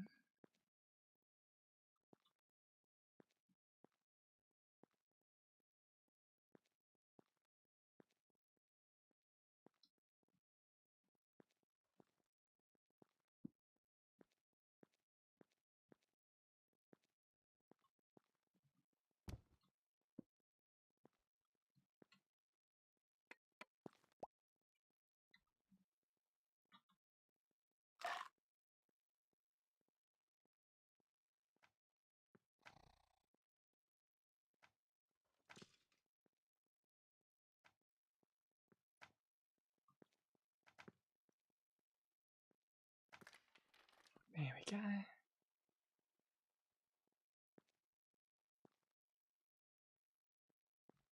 Looks like there are some dark spots up there.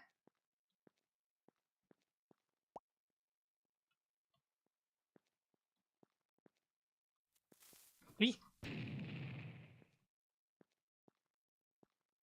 Interesting.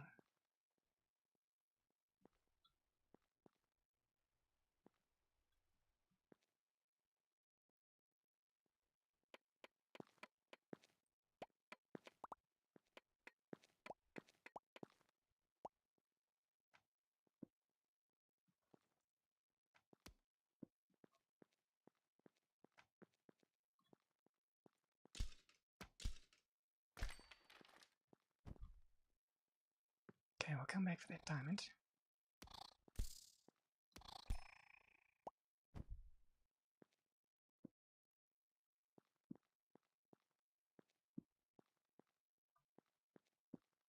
Ah, another one.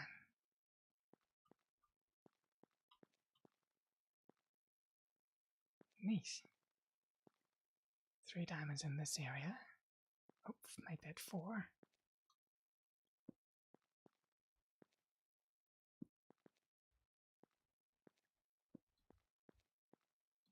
Okay, there's this area lit up.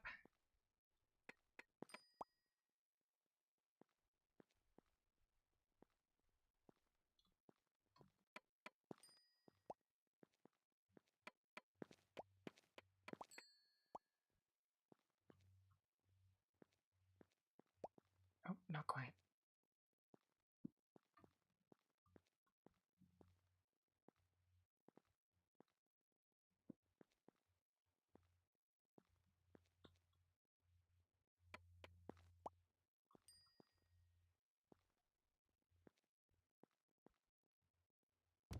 Ow.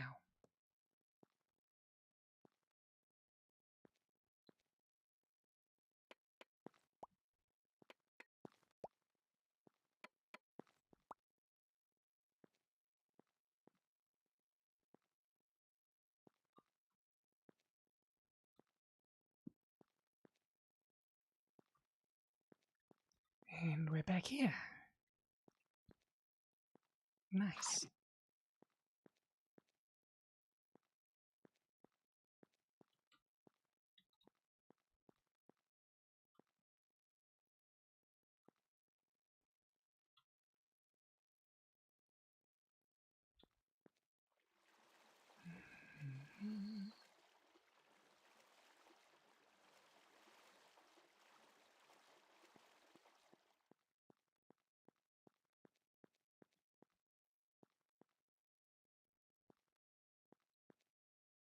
Okay, that's where we just were.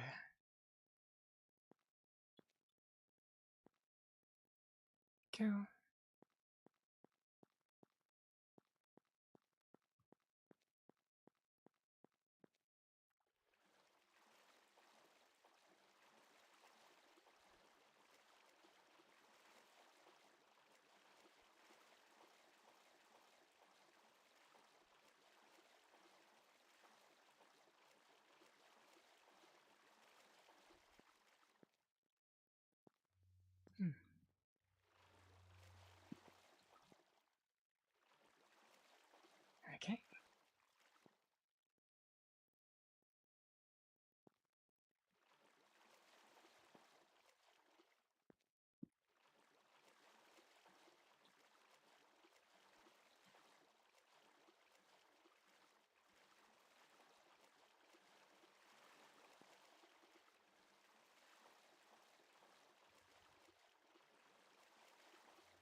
have we lit up that cave over there?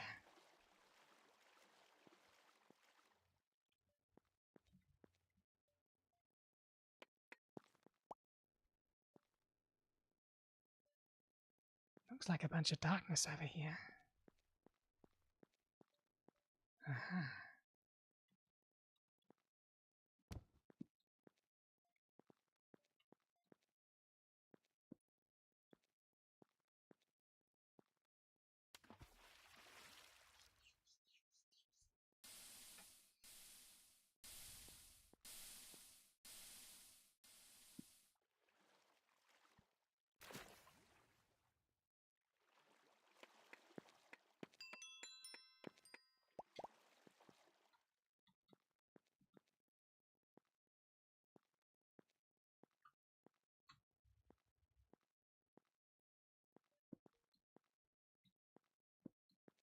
Cool. That's that sorted out.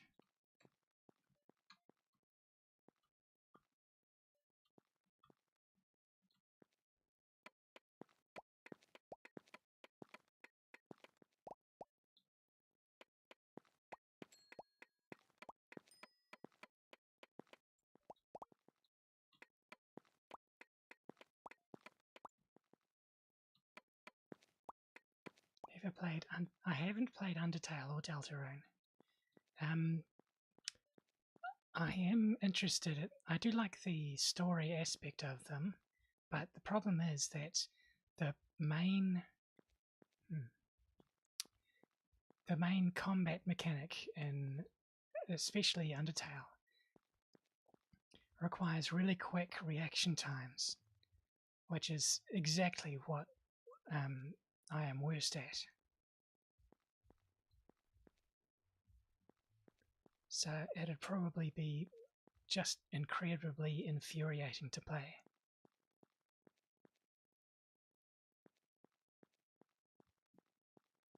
Unfortunate.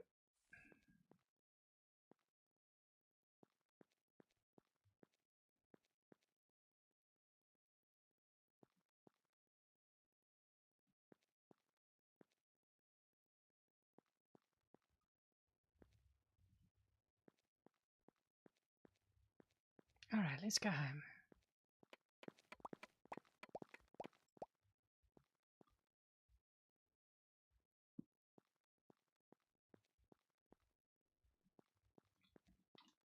At least it's not a platformer. I'm okay with platformers.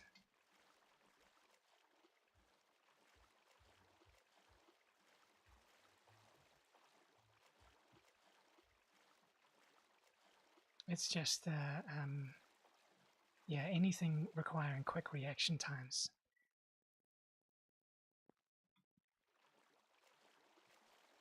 is what I struggle with most.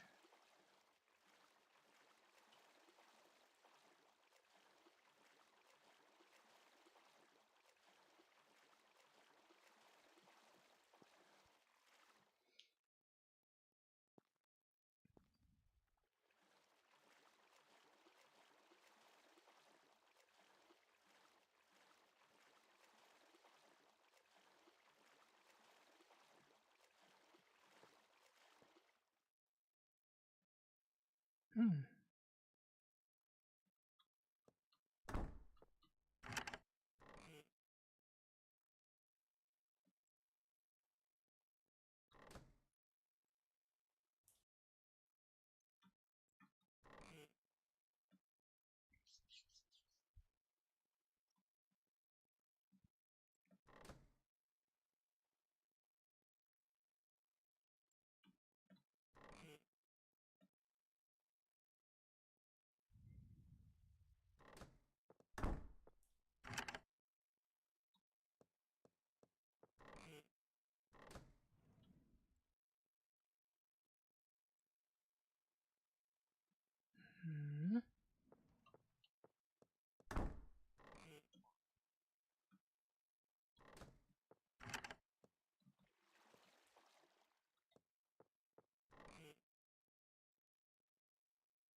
Okay, lapis is most common at Y level -2.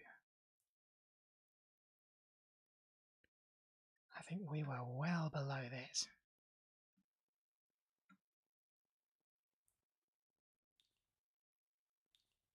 So I probably need to find a different cave system.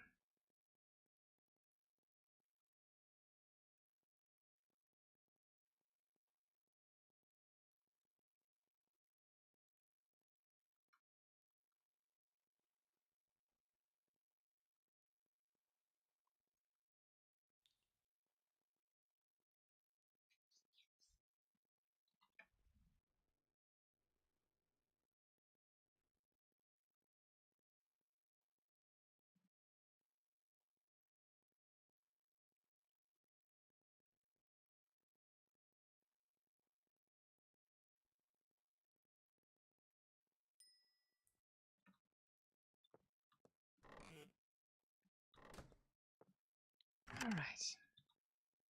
Oh, we need a new boat.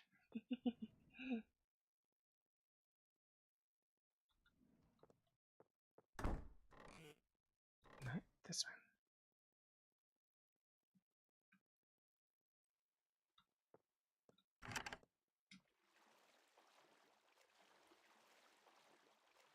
Let's go check on the villager.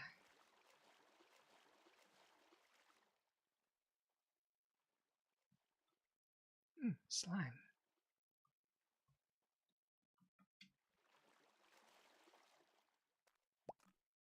Snow.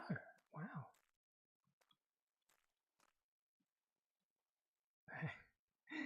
Guess the zombie hasn't realized that the sun's covered up.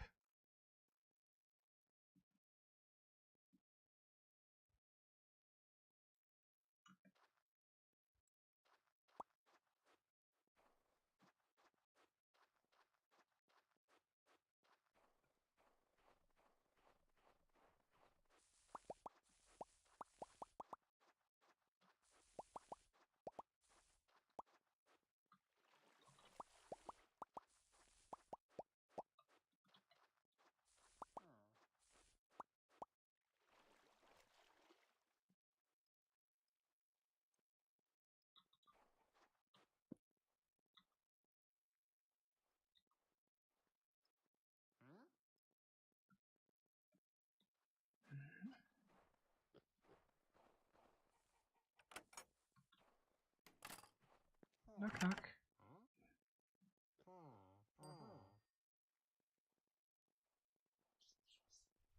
Hmm.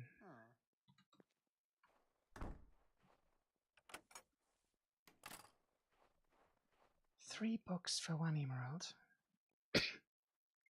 That's 9 pieces of paper, which is a better deal, I think. But it's also 1 piece of leather.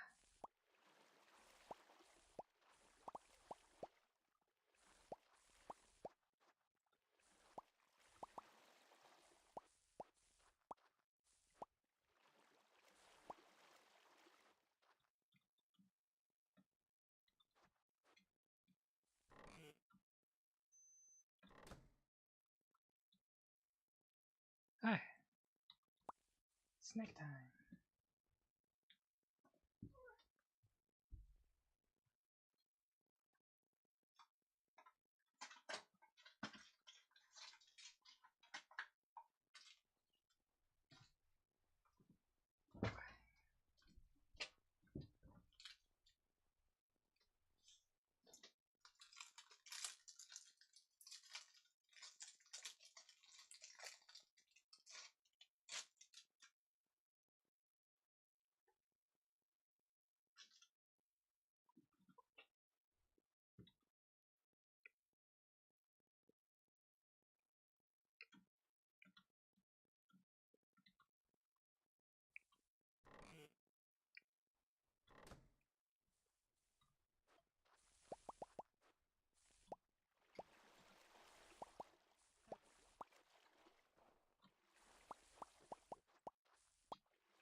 Ah, you've leveled up.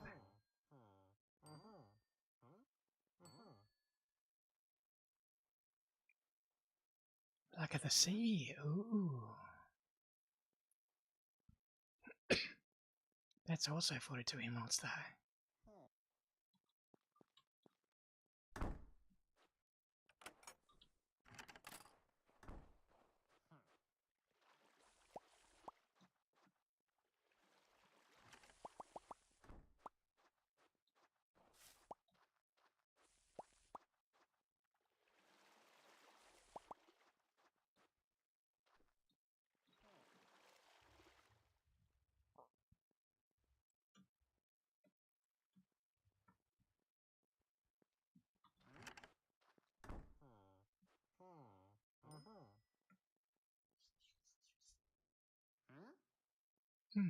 You buy squid ink sacs. Interesting.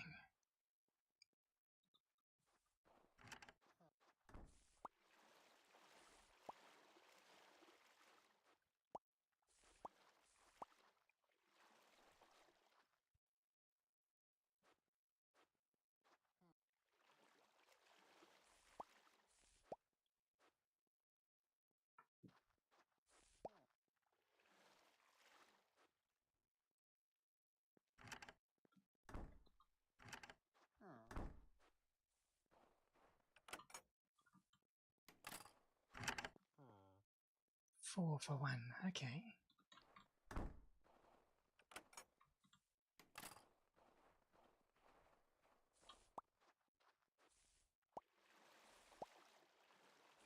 Oops.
Huh.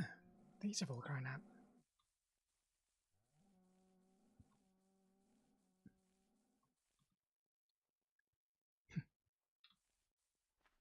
The cows grow up more quickly than the wheat.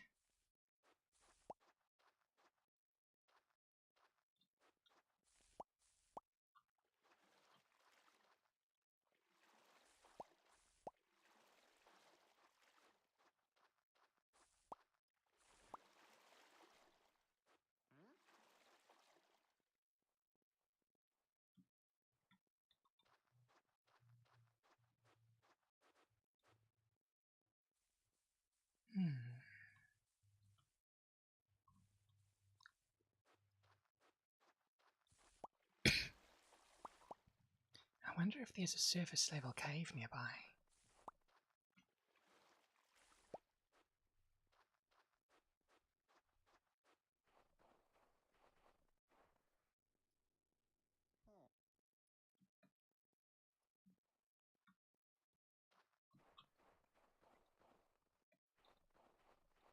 Let's put this stuff in the chest.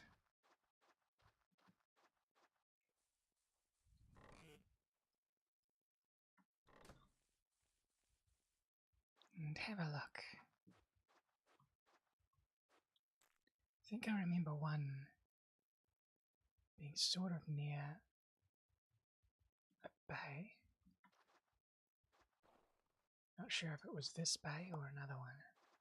Ah, there's a ravine there. That might be what I'm thinking of.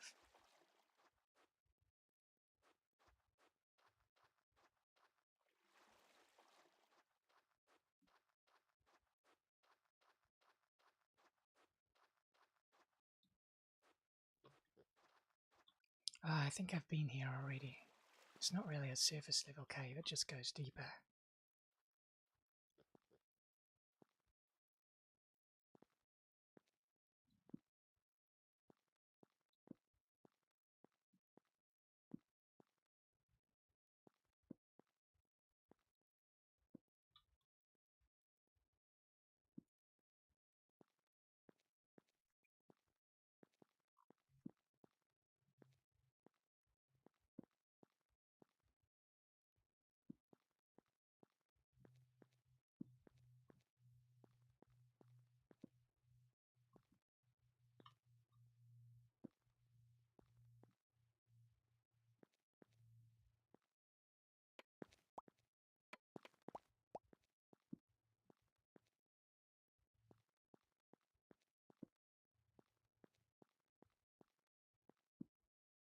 Hmm.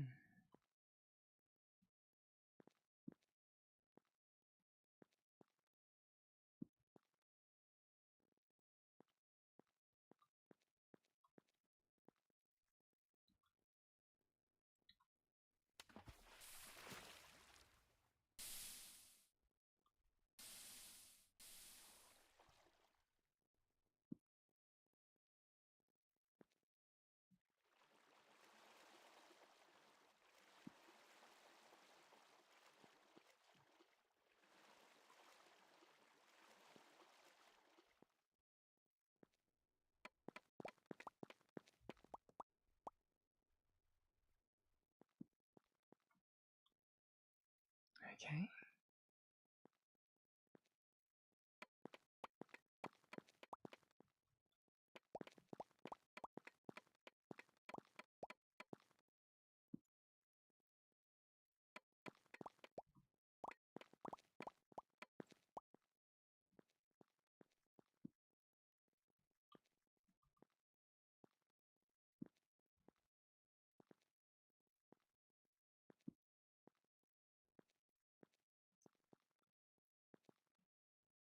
Mm-hmm.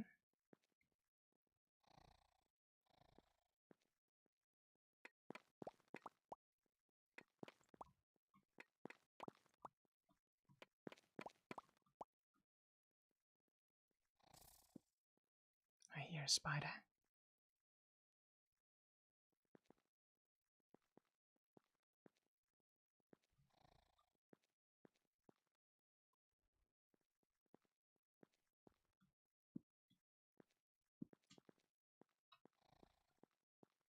Hmm.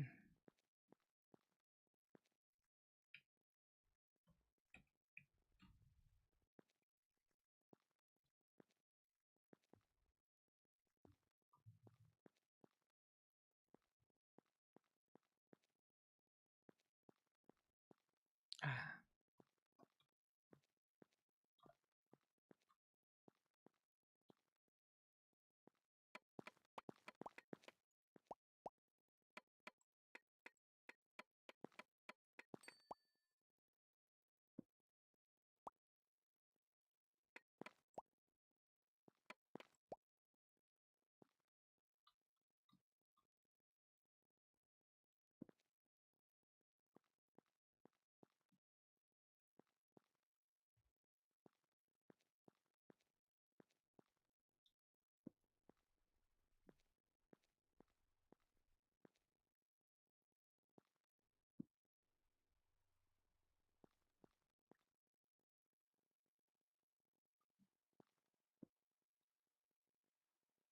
Okay.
Ah, another entrance.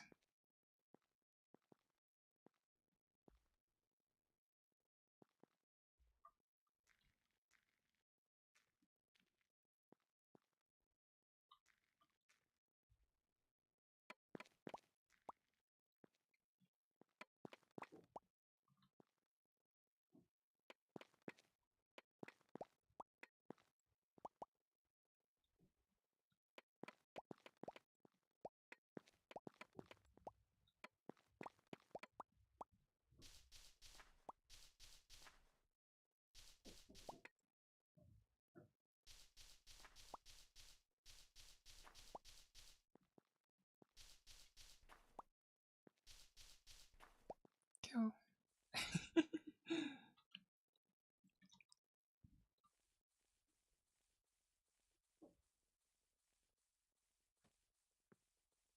Ah, a trader.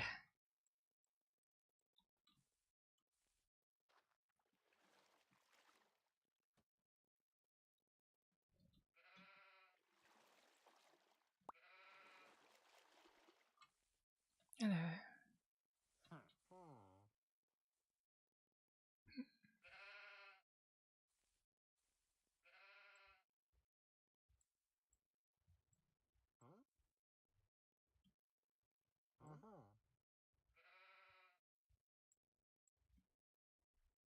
What? You only do one of those. Okay. Hmm.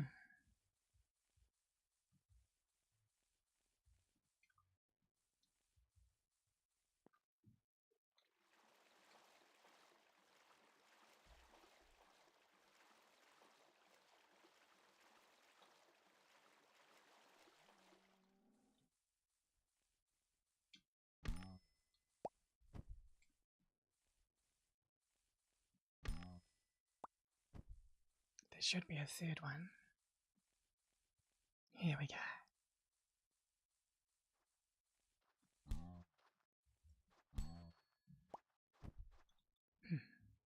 I only got one leather from the three of them.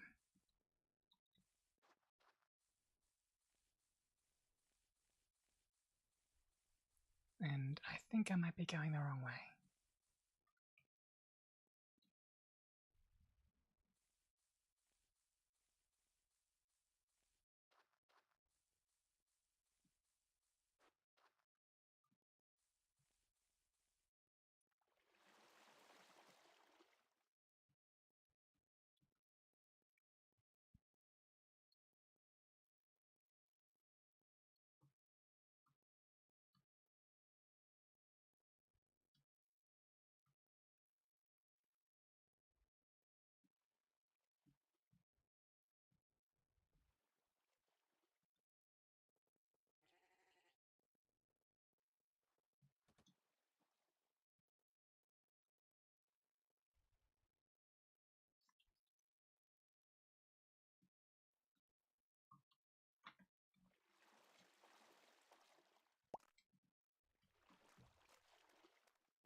42 emeralds is quite a lot.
I wonder if pillagers drop emeralds.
Okay, are we back?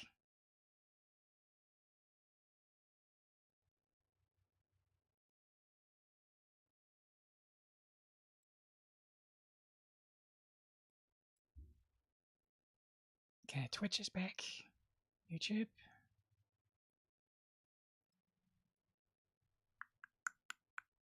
Hello.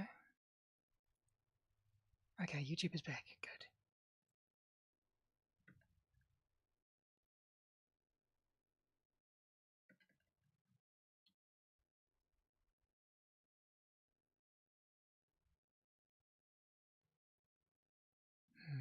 Okay, temporary blip. Someone probably turned the router off and on again.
Okay.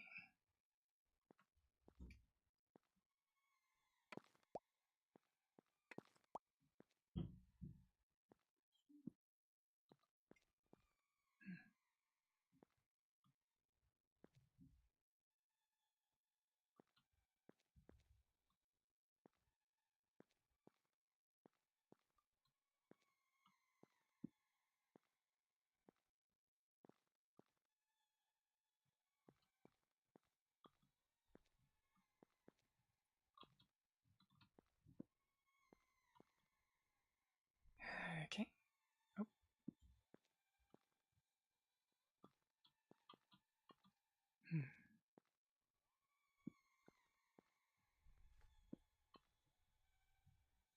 Where's that flying from?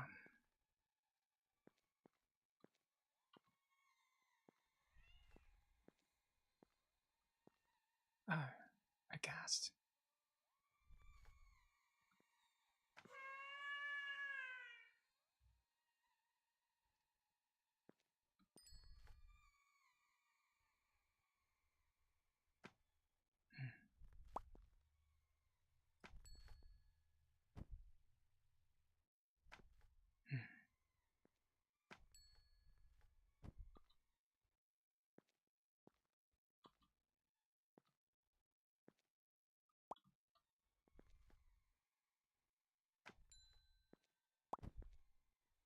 Okay.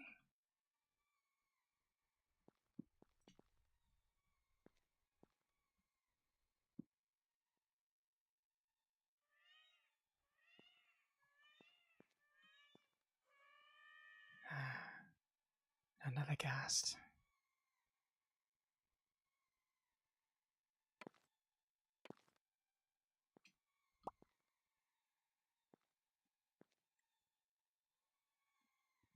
Okay.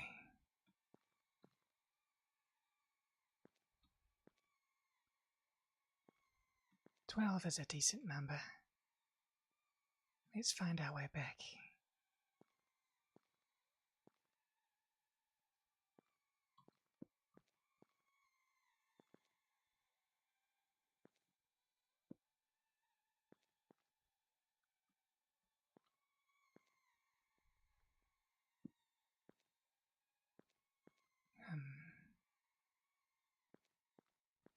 Probably should have taken the coordinates of the portal.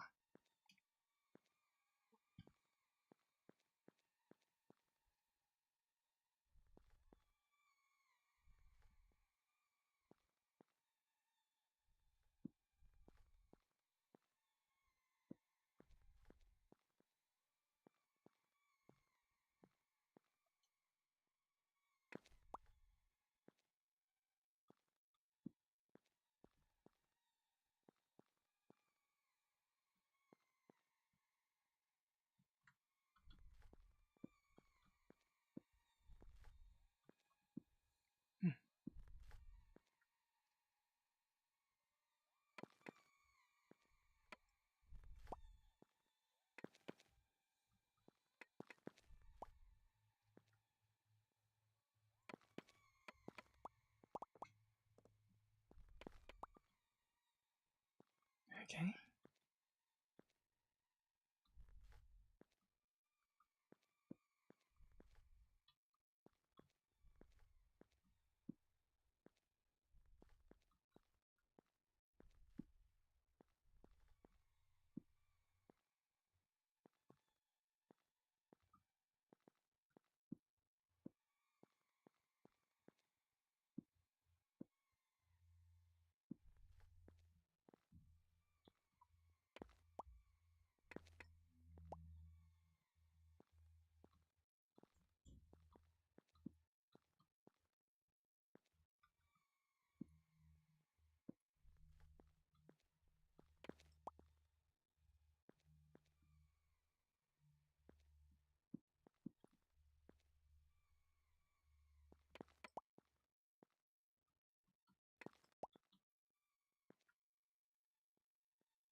Okay.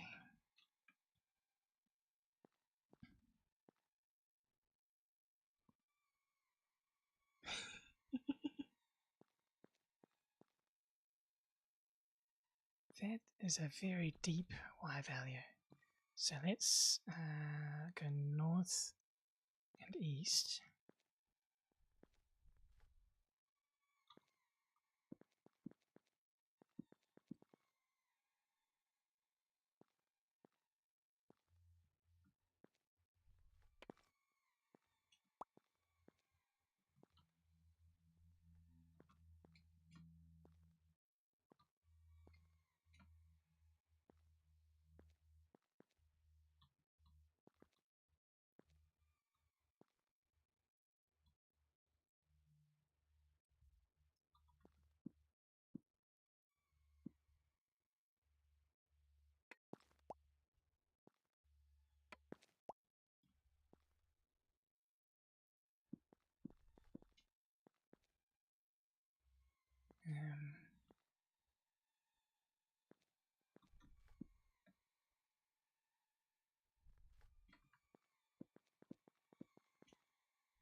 bit dark up here.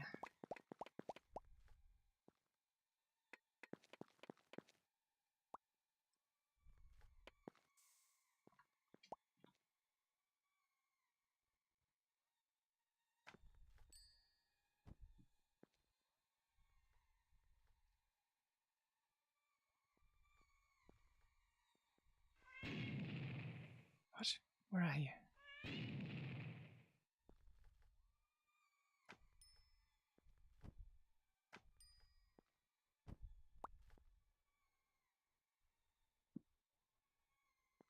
Um,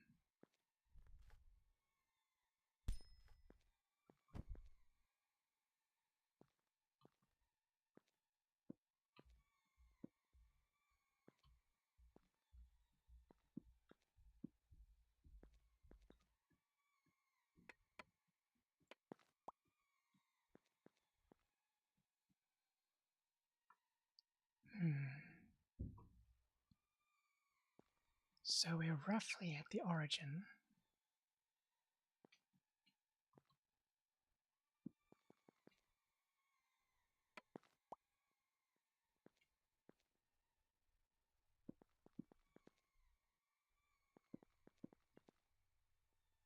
But it seems the portal is not at the origin, which makes sense.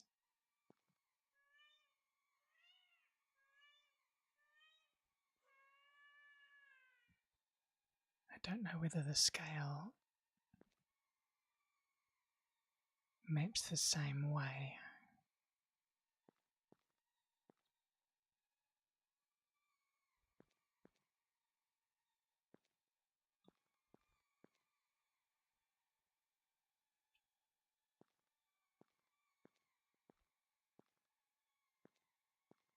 Don't see the portal from here, but that's probably because it's very low down.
Let's go west a bit.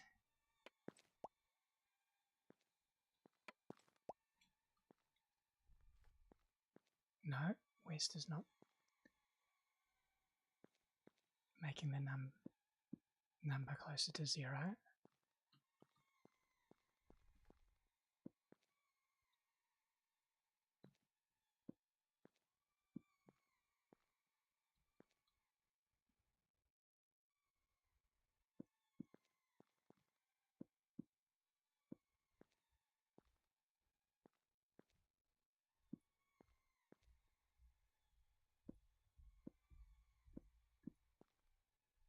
Okay, so this is 0 and this is, no, wrong way.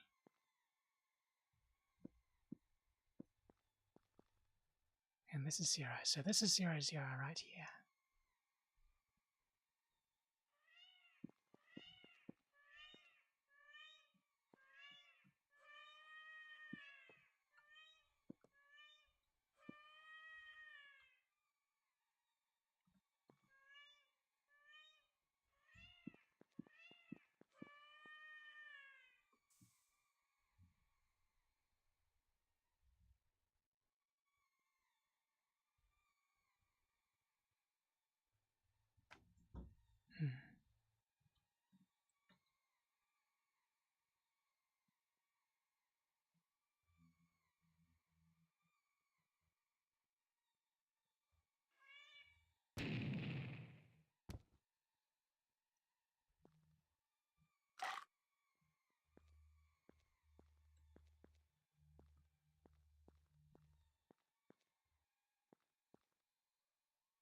Hmm.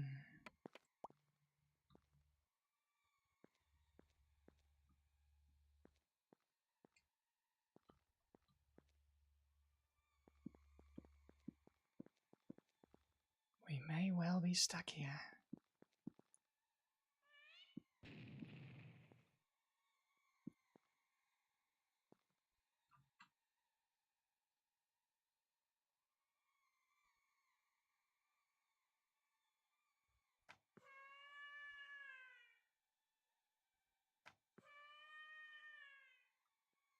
Hmm.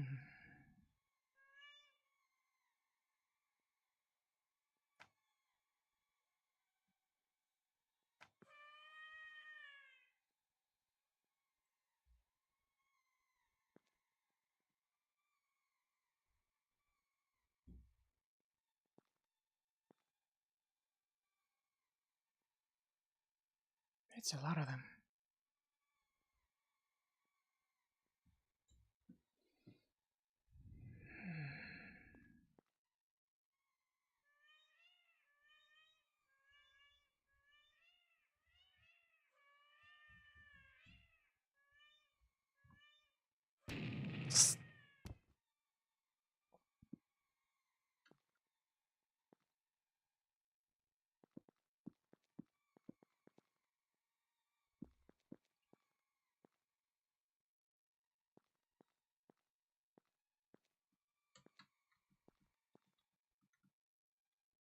Hmm.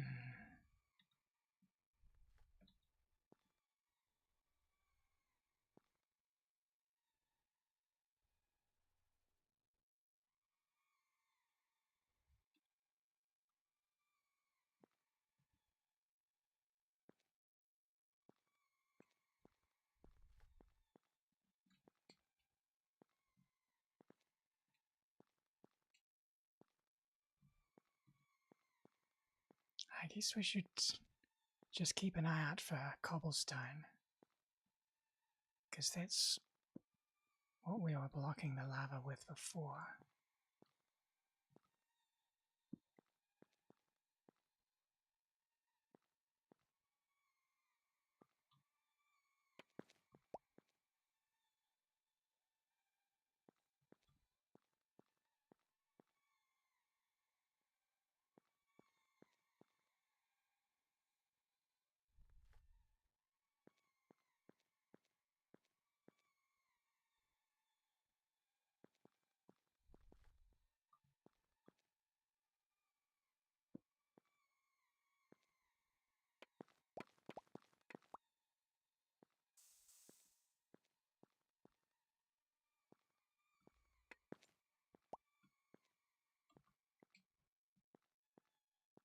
Hmm.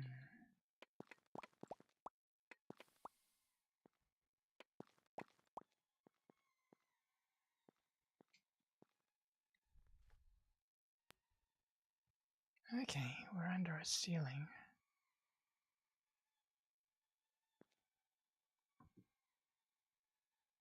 So it looks like north is not the way to go.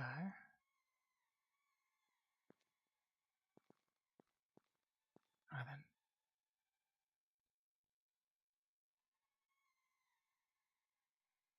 Hmm.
Oh.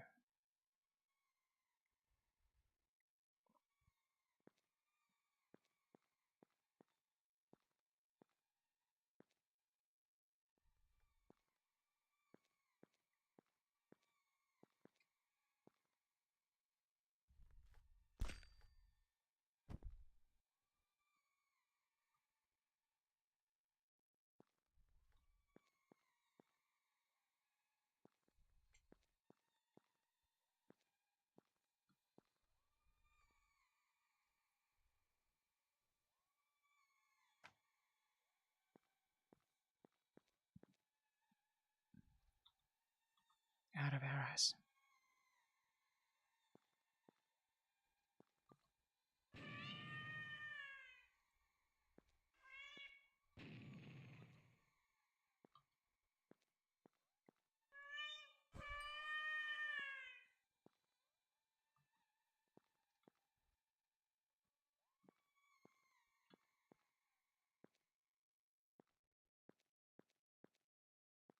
Maybe we should be heading towards the darker areas? Because we were blocking off lava and didn't start putting down torches until later.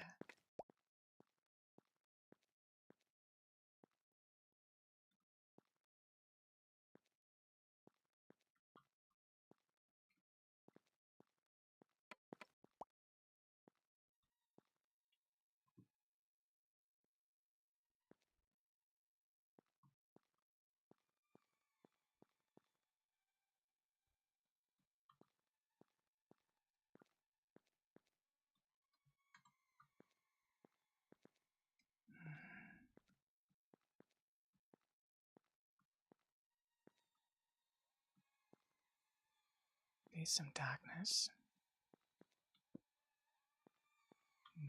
No cobble.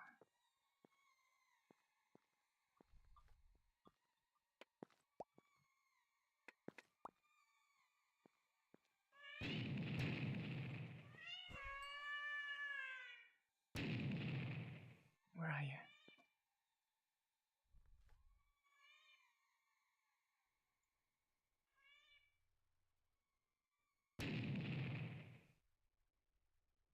Do they have variable speeds?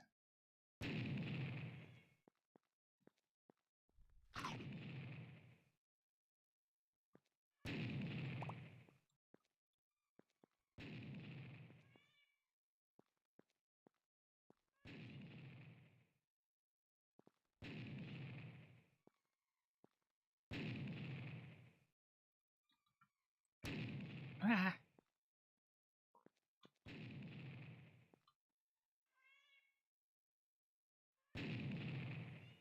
You can see me, but I can't see you.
Okay.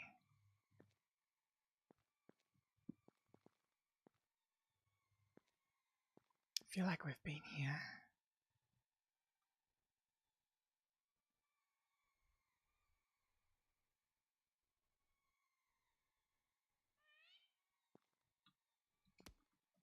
Out, out, out, out, out, out.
Let's try north.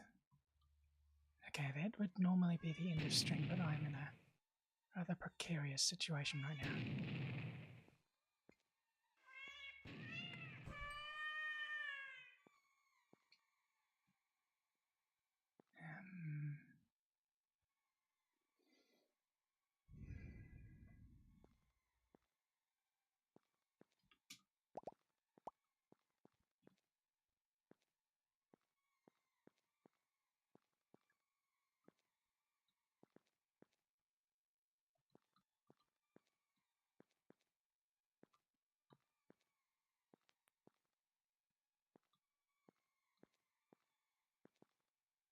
Oh well, there's a portal there. There's not the one I came in through though.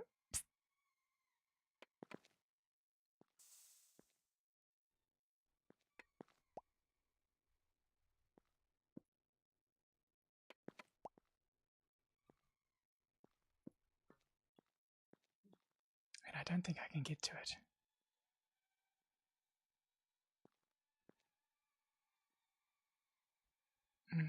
Maybe around?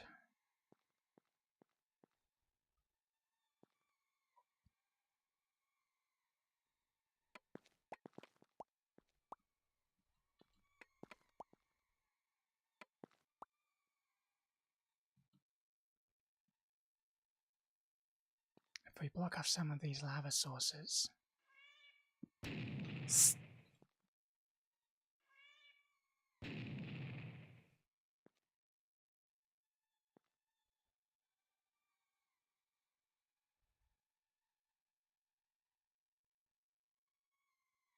Where did you go?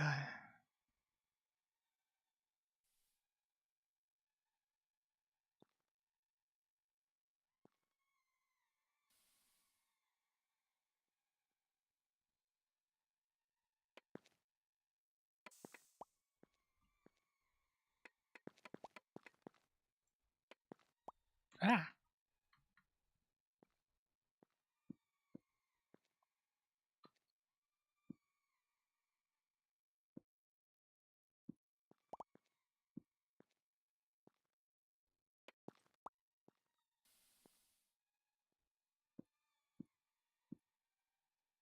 Okay.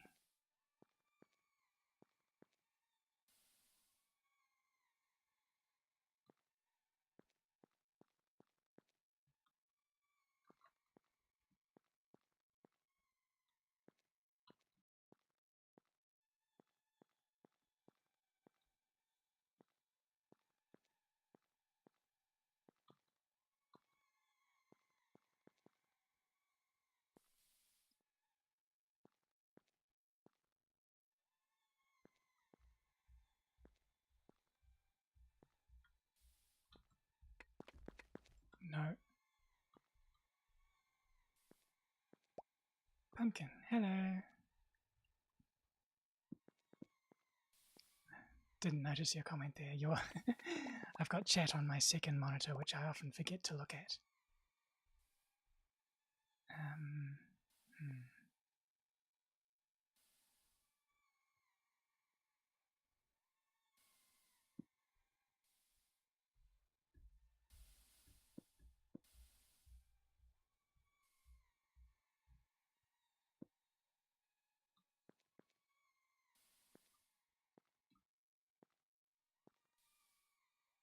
Mm-hmm.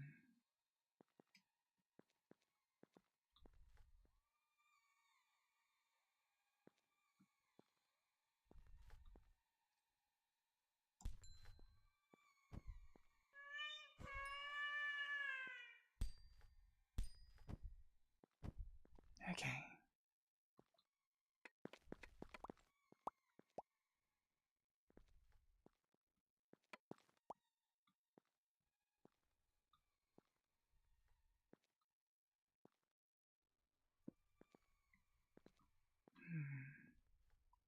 Still got a bit to go.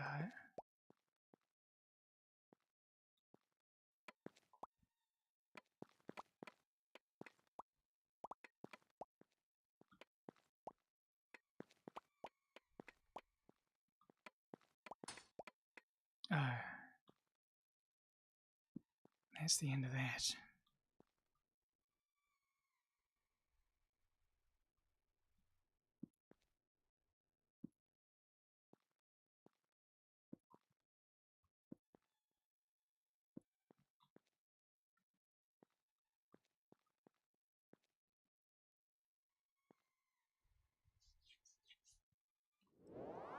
Whew. And we're through.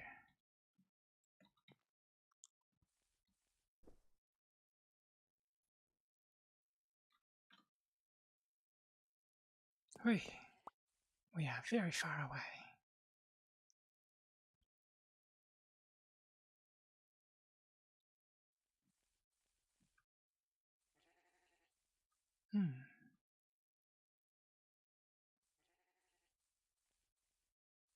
So we want to go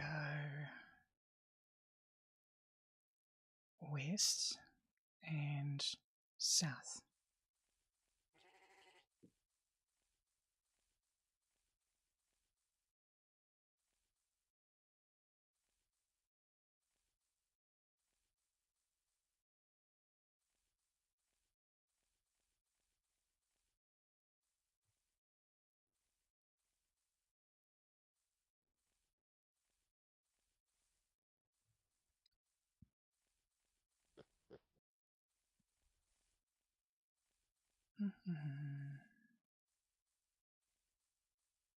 It's a bit slower now that the sprint key isn't working.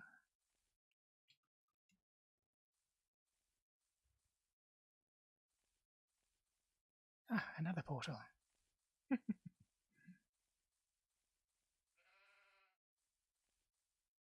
Hello.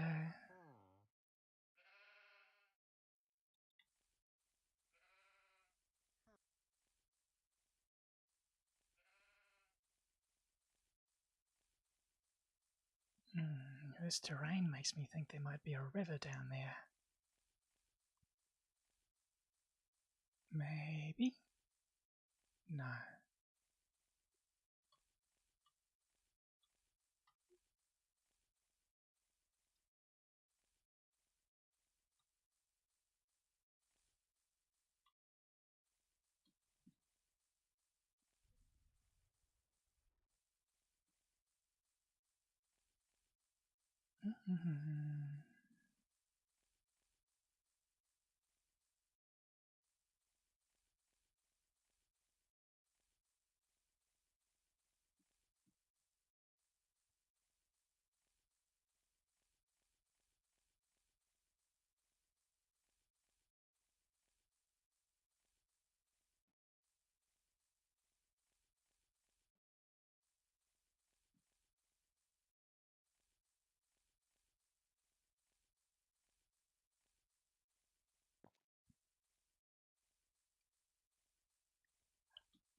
miles and I would walk 500 more.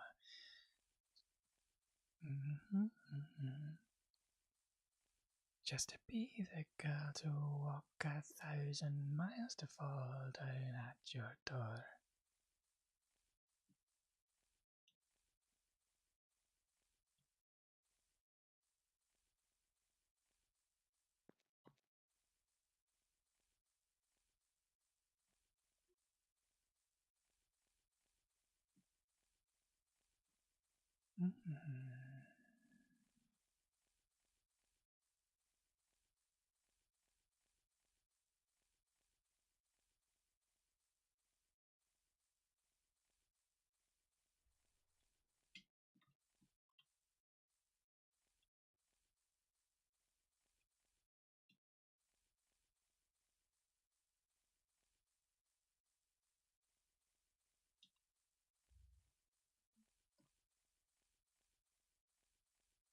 Okay, we might have to climb this hill.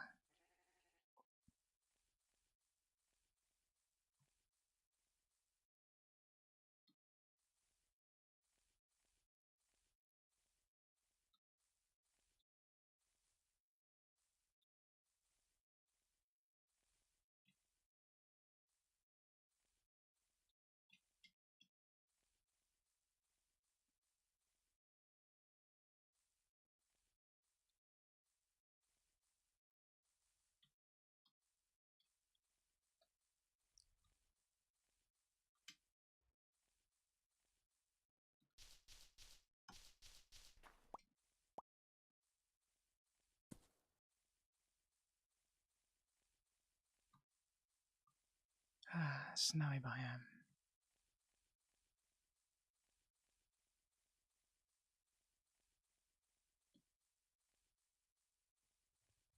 Don't think there's any... What?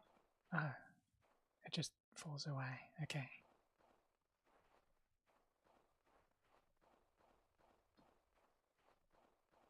Good news, there's water down there somewhere.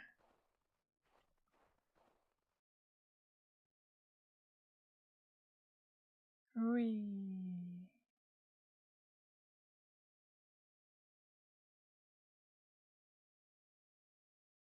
Alright.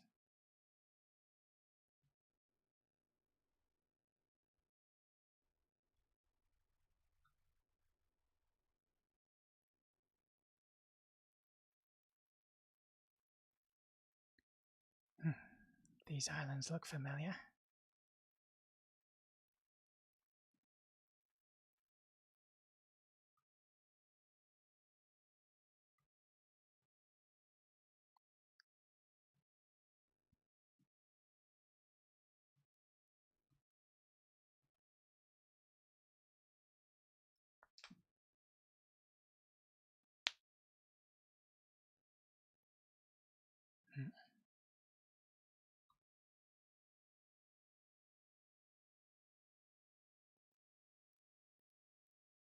Ah. Home sweet home. Also, we have a flower for some reason.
Ah, we also lost our helmet.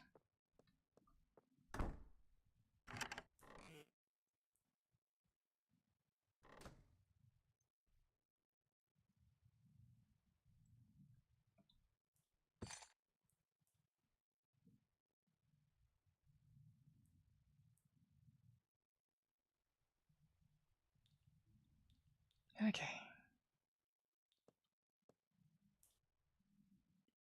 Ooh.